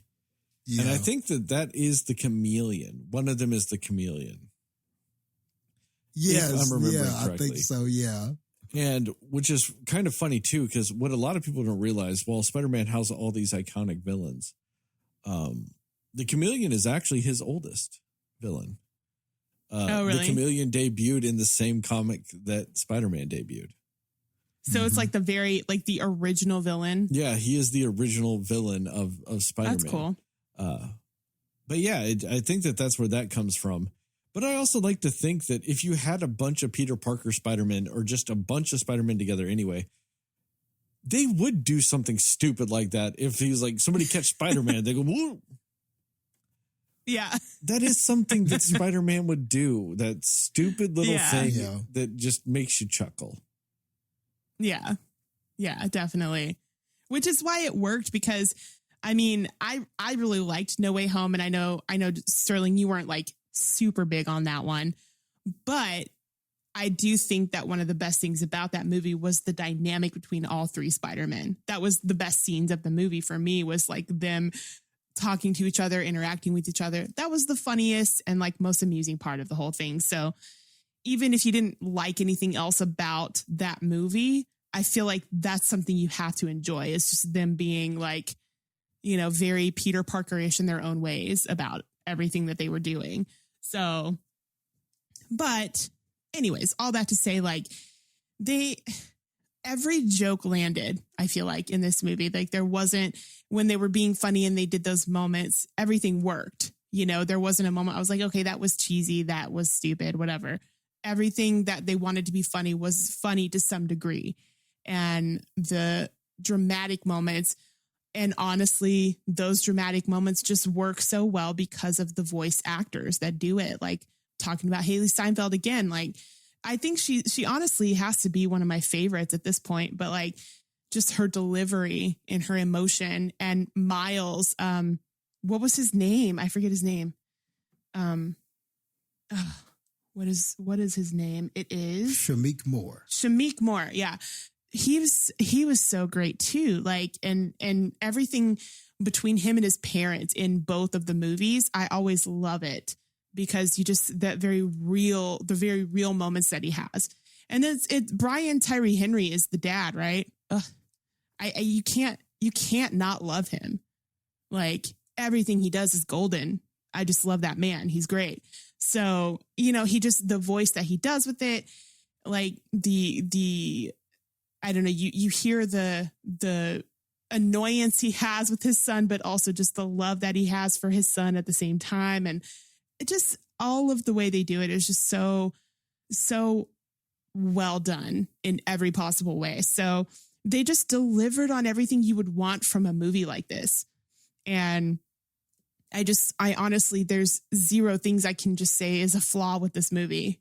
Maybe preferences, like I was saying with the baby for the other Spider-Man. But other than that, I'm just like, I just can't think of any flaws that this movie has or any weak points at all, which like, it's almost like a masterclass in how you tell a story. Like regardless of the amazing animation and all of that, like the storytelling aspect of this and the detail and the not losing you at any point in the story. Like it's a masterclass of how you tell a great story in a movie. I mean, it got Sterling to not think that a 2 hour, 20-minute movie was long. That's a feat that nobody has done before. So I feel like there's praise there for just how well the story flows, but just how intriguing it is. Like there's no boring parts of this movie. I do want to point out, you heard it here first. Heather is anti-baby. The baby was cute. I'm just saying, like, he had a robe on with the baby in front of, like, the whole time. I'm like, the baby is cute, but like, we need Spider-Man to do some Spider-Man stuff. Like, I liked his scene. Well, you're right. He wasn't in it a lot. And he is one of the more entertaining characters. I will give you that. I like him. And then, and I'm not going to lie, when he did finally come into the movie, he did add something to it. Like all of his talking with Miguel and stuff, you know, most of the Spider-Man are funny, but you're not funny at all. You know, like he just says things. I really like him. Rapport. But he had two really great scenes in the film though. The heart-to-heart with Miles when he was talking about why he had the kid. Yeah, that was one of the great. better heart-to-hearts in the movie, was that. I agree. And I loved his scene with Mary Jane. Like when you were talking about you could see a spinoff of some of these characters, that scene with him and Mary Jane, I loved that. Whenever she made the sports analogy and he was like, she's all trying to spell it out for him. And he's like, I know what that means. And she was like, well, I don't know. You were a nerd in high school. And she was like, I watch sports. I mean, geez. I loved that, all of that. That definitely seemed it felt like a real relationship. Yeah, two people that know each other really well. You know what I mean? I really liked that scene. The baby wasn't my favorite. The scene was cute though, whenever he was like, look, we're going to have to go out and help Miles. And then the baby is like, let me put my little Spider-Man mask on. That was cute. I thought that was pretty adorable. But yeah, that was cute. But yeah, he wasn't in it enough because I just love him, but he had two really good scenes in the movie. I mean, for the time he was in this movie, he was very effective. And it's funny to me because, like, he's voiced by Jake Johnson, who the only thing I really knew him from was New Girl. I mean, that's the only thing I've ever seen him in. And he has a very distinct voice. Oh, yeah. Oh, yeah. I forgot about that. See, it's funny because that's where I know him from because I never watched New Girl. True. Yeah. So, and the thing is, like, he has a very distinct voice to me. Like, I feel like when you've seen, you just know it's him when you hear his voice after a while. Like, but I've only seen him as this like funny character in this show. But when he's delivering those lines too, he is on it. He is perfectly just like giving you all of the emotion, like the sincerity of everything that he says. And like, he's a great version of Spider-Man. I really liked him a lot. So yeah, there's just not enough praise to go around for this movie. Like you said, like we could talk about this for hours probably, and just all the nuances and all of the details that they give you of everything is just there's so much in it. And that's probably why you could see it several times in theaters and just find something you didn't before. So, yeah, I just think that was great. And also, you know, we haven't talked much about him, but Oscar Isaac was great.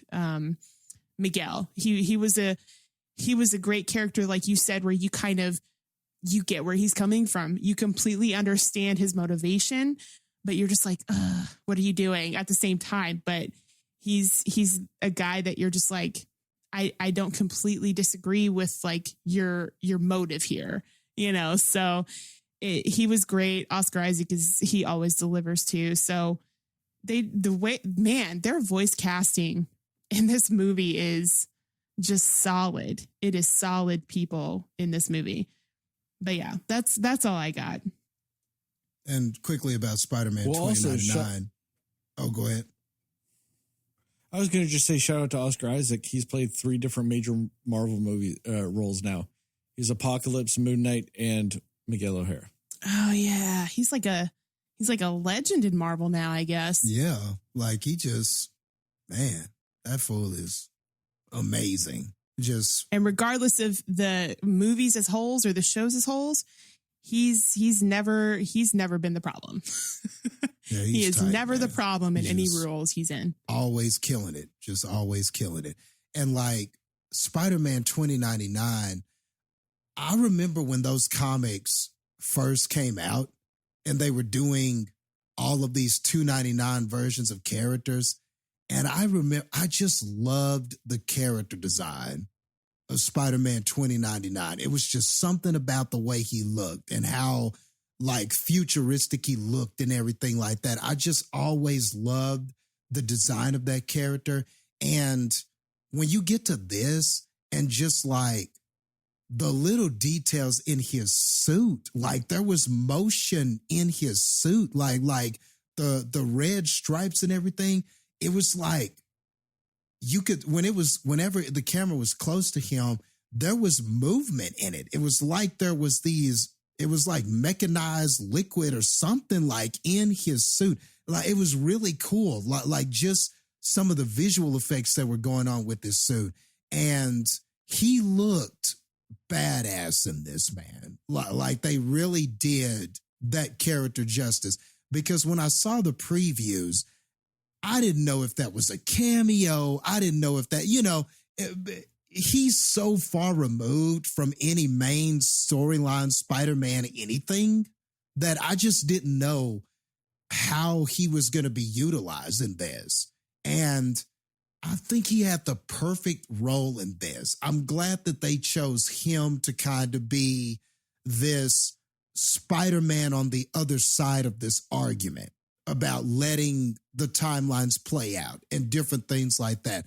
I like that he wasn't the villain, but he was the antagonist, but he wasn't a villain. I don't know. It's kind of hard to explain. He's not the villain, but his belief and his goal was the antithesis of Miles. So their clash was understandable. And you understand though, that he is not the bad guy, but you could understand kind of how what he was doing clashed with what Miles wanted. And then sort of getting to the end of that and kind of revealing this other villain who you think is going to be the villain. But how that villain is so closely related to the hero.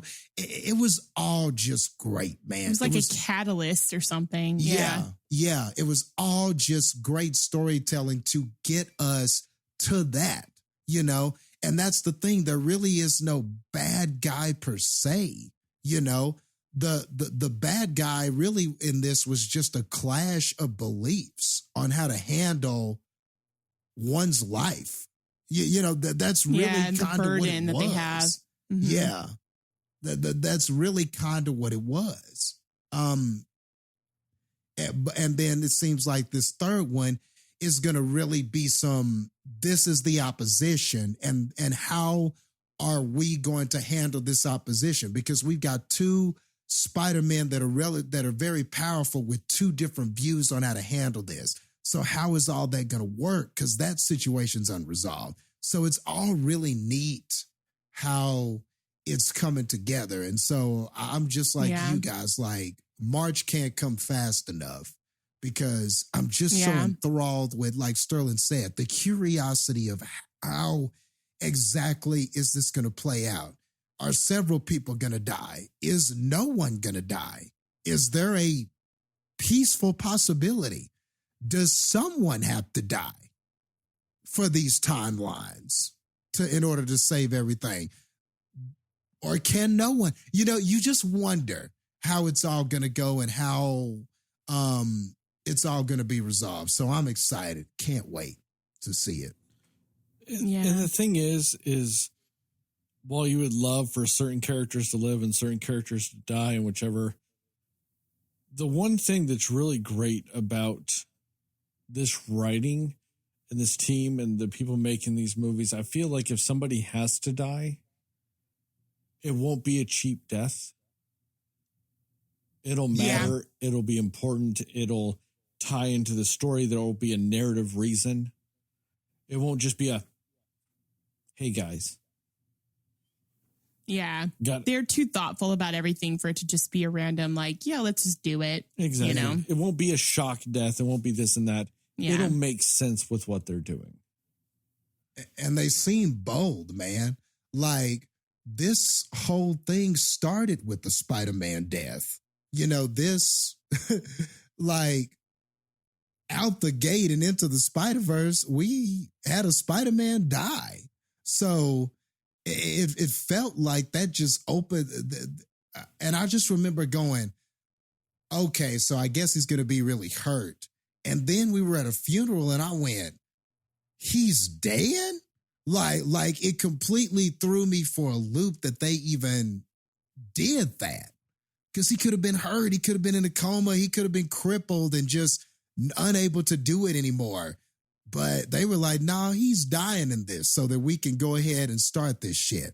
So they seem kind of bold, man. They seem like also willing to take chances and stuff. Just like Sterling said, whatever they do, you feel like it's going to be well thought out. And even if they take some chances, they don't seem like they mind taking chances, you know, at all. So, yeah. Yeah. Any more thoughts, guys? Anything else you want to say about this before we go? I'm good. No, I'm good. All right. On that note, thank you guys for listening to this episode of the Cinema Slayers podcast. Check us out on the internet at www.cinemaslayers.com, Cinema Slayers podcast on Facebook, Cinema_Slayers on Twitter and Instagram, Cinema Slayers Pod on TikTok, at Cinema Slayers Pod on YouTube. Shout out to Plug Migo and Mundo Ochoa for our theme song and logos, respectively. Give us a 5-star rating and review. We'd really appreciate it. Really help us out. Tell your family, tell your friends, tell your friends' family, tell your family's friends, and most of all, tell those dear sweet mothers, because dear sweet mothers love. Oh, I mean, I guess I'll go with Oscar Isaac. That's fair. Yeah. Mothers do love Oscar Isaac. I was going to say something. I don't remember what. Just remember here at the Cinema Slayers podcast, we are both pro Slut and pro Sydney. We are not pro Burger King as much as Jastin wants us to be. He is. Jastin is pro Burger King. As a collective, we are not. There's some universe where Burger King is on top and Whataburgers is closing 100 stores, and that makes me happy. In that universe, I also don't exist, so that's fine. Damn. You can't even live in a universe where Burger King's the best? I barely want to live in this universe where Burger King is like 9th. Damn. Okay, duly noted. As I always end these podcasts, these TikToks, these YouTube videos, according to Jastin, Moon Knight is the Best Picture winner.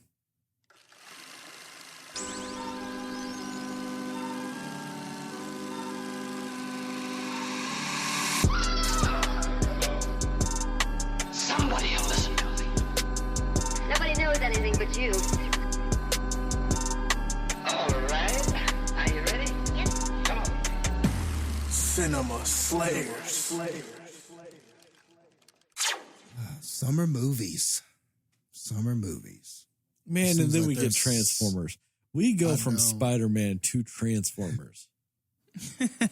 Why does it Fuck just me. feel like it's all downhill from here? And I'm already hearing mixed reviews about that. I'm hearing mixed stuff about Indiana Jones. I'm hearing like, oh man, I feel like, why was this so good? Like, it just feels like, man, it might be all downhill from here, but I hope not. I mean, this Transformers right now, as of this day, is sitting at that big 56 on Rotten Tomatoes. Big 56. Yikes. Which is honestly, like I heard before, it's better than I was expecting it to be. So Still better than Fast X, I think. It's at least 30% higher than I thought it would be. So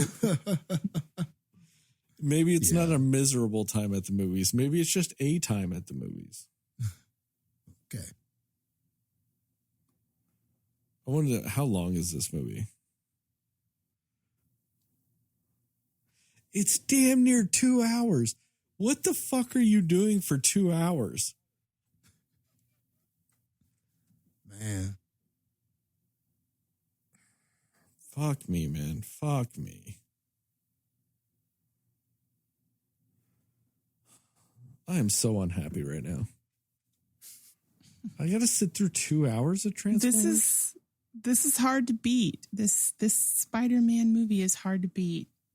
I mean, unfortunately, Heather, it wouldn't matter if Spider-Man just came out or not. I'd have to sit through 2 hours of Transformers next week. But if it was Spider-Man, you would be like, yay, there's 2 hours of Spider-Man. Of this Spider-Man, not just any Spider-Man. Spider-Man. Yes, this one. Spider-Verse I can't Spider-Man. believe that these people have the audacity to think they are just as good as 20 minutes less than this movie. I really can't believe that they thought Fast X was good enough to be 1 minute longer than this movie. I think it's funny. And when you were talking earlier about the whole, like, you know, didn't we talk about how there's lots of scenes in Fast 10 where there's just prolonged moments that don't need to be there? You know, they could have like just done a few minutes less of a movie. There's at least 24 minutes from whenever that woman finishes talking about comparing herself to her sister before Vin Diesel says, "You're just like her."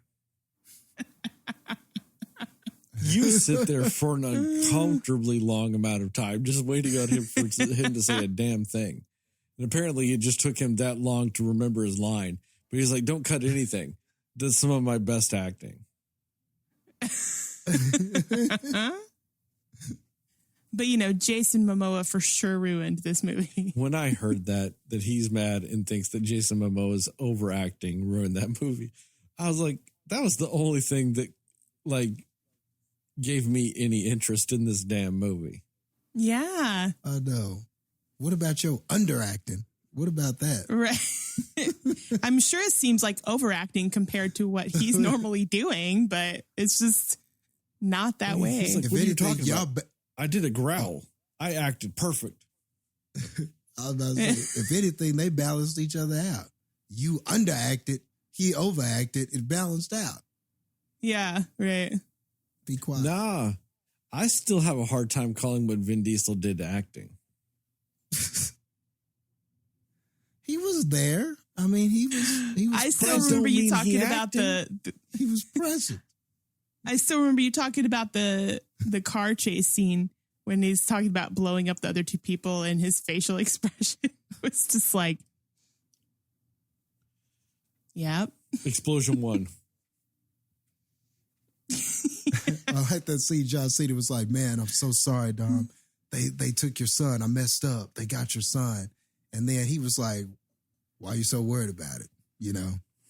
Yeah. He's like, hey, we call that Wednesday in this family. No biggie. Let me pull a Jay-Z and dust off my Brush that shoulders dirt off the shoulder. Yeah.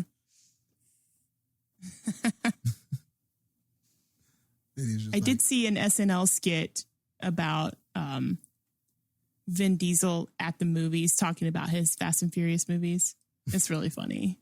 I send that link to you because it's very funny. He says family probably every other word in the skit. It's very funny. That's low-hanging fruit, though. True. Going after Vin Diesel and then also saying the word family over and over again is the lowest of hanging fruits when it comes to making fun of the Fast and Furious franchise. Okay, fair enough. I have standards. You have to make weird analogies to sex and condoms.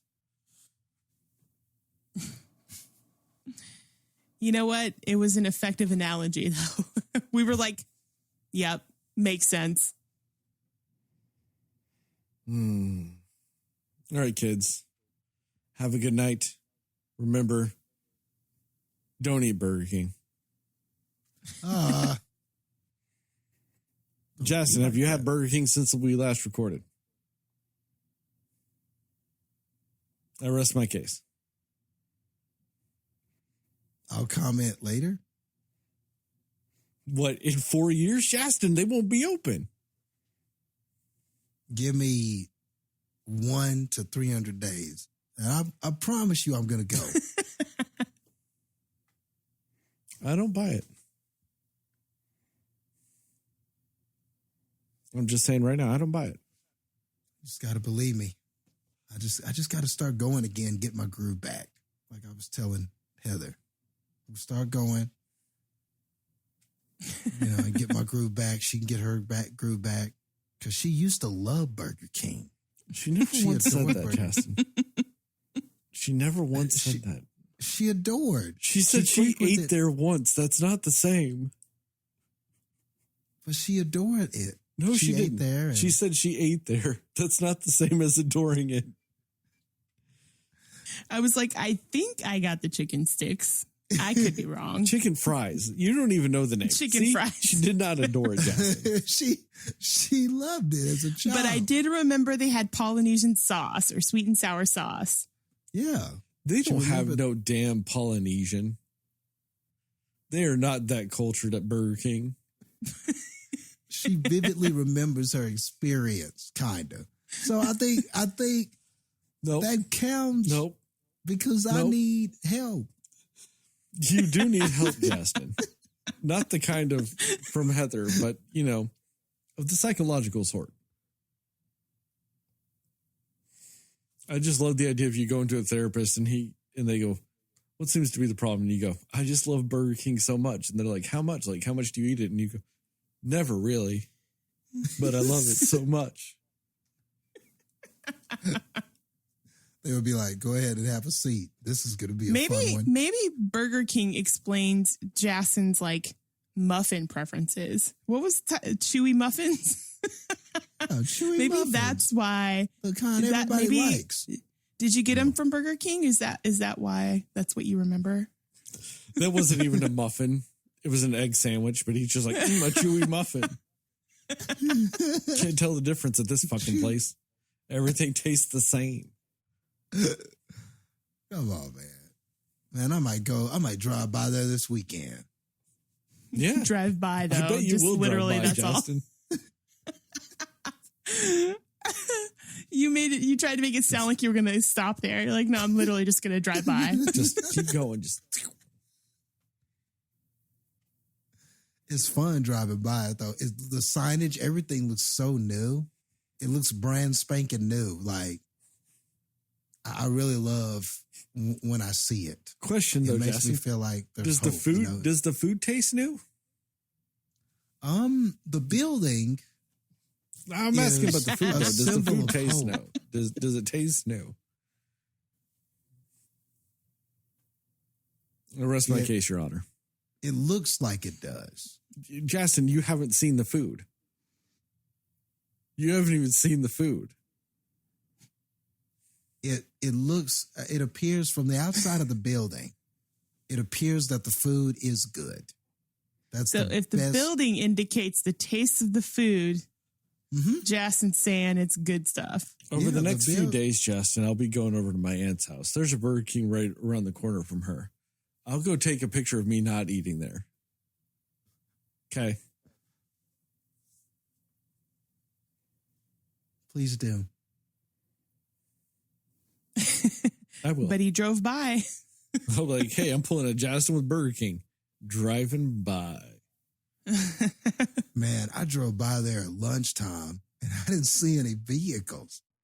I just don't understand. How come nobody's eating there? How come they're never eating there when I drive by?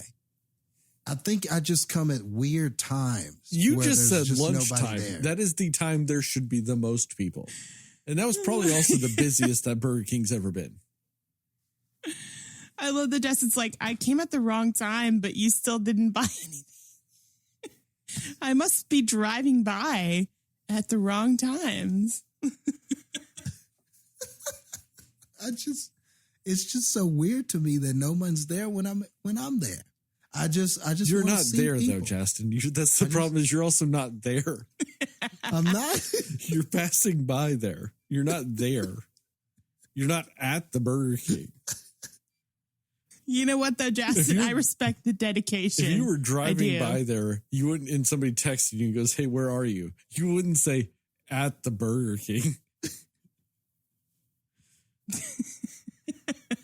I could just stop. I'm driving by BK.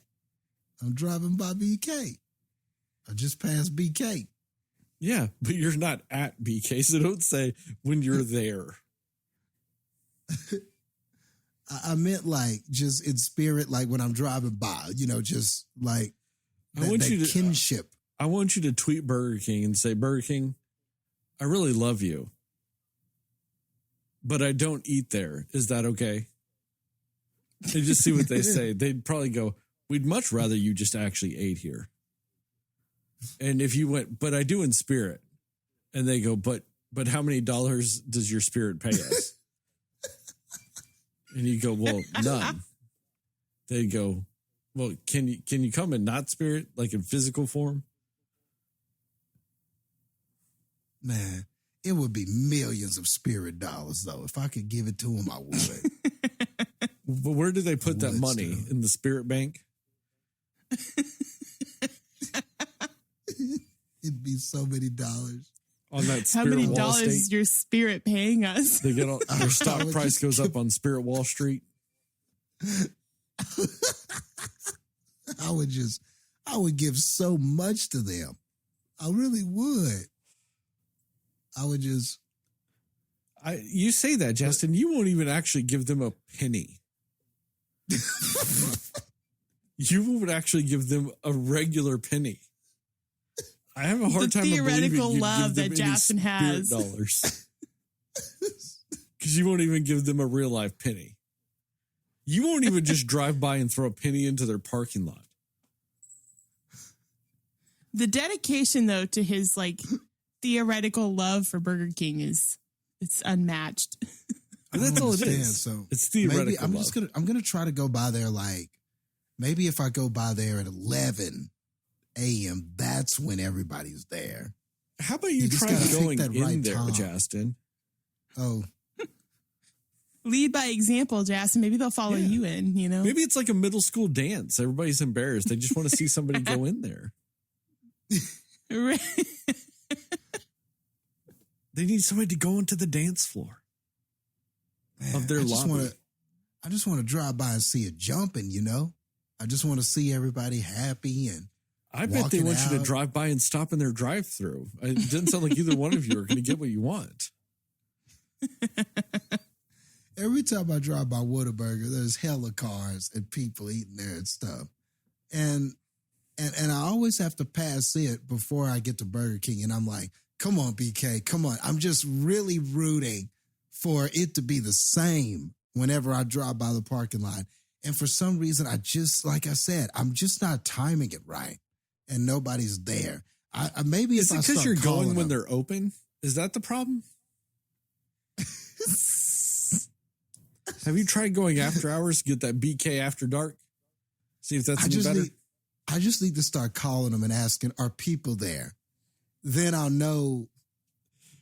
The sad the thing is, best time Justin, is is you to would call go. them and no one would answer the phone because they're not even there. I feel like that's the equivalent of like being invited to the party and then you're just like, are any of the cool kids going to be there?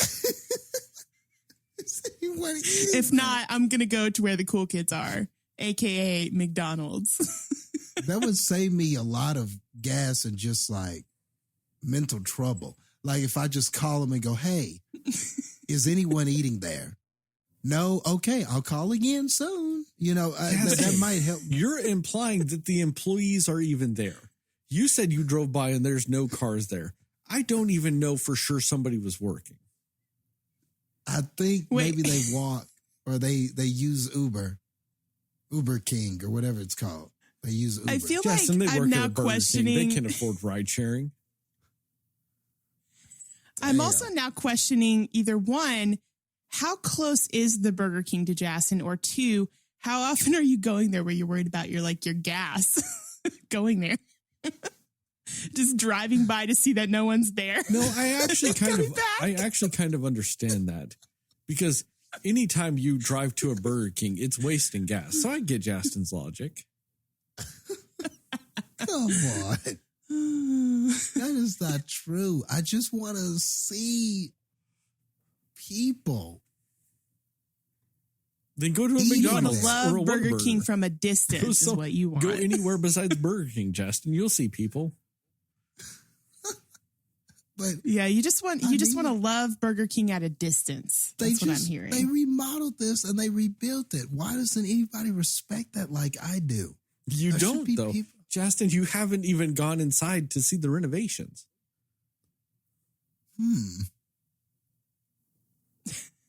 Just saying. If you respect it that much, go in there and eat a Whopper, Justin. Go That's- experience a Whopper in the newness. It's a lot of work. I just kind of want to know that others are. You know, I just kind of want to. I feel like you're in a toxic relationship with Burger King. I just It's like it's a lot of work. It should not be this difficult. I just want to watch. You know what I mean? Mhm. Justin, the world's only BK voyeurist. I just want that same feeling that people have that support Whataburger and stuff. Oh, look, people go there and people like it a lot. And I need to believe that about Burger King. I can't. Okay, Justin. I can't. Time travel back to 1987 then.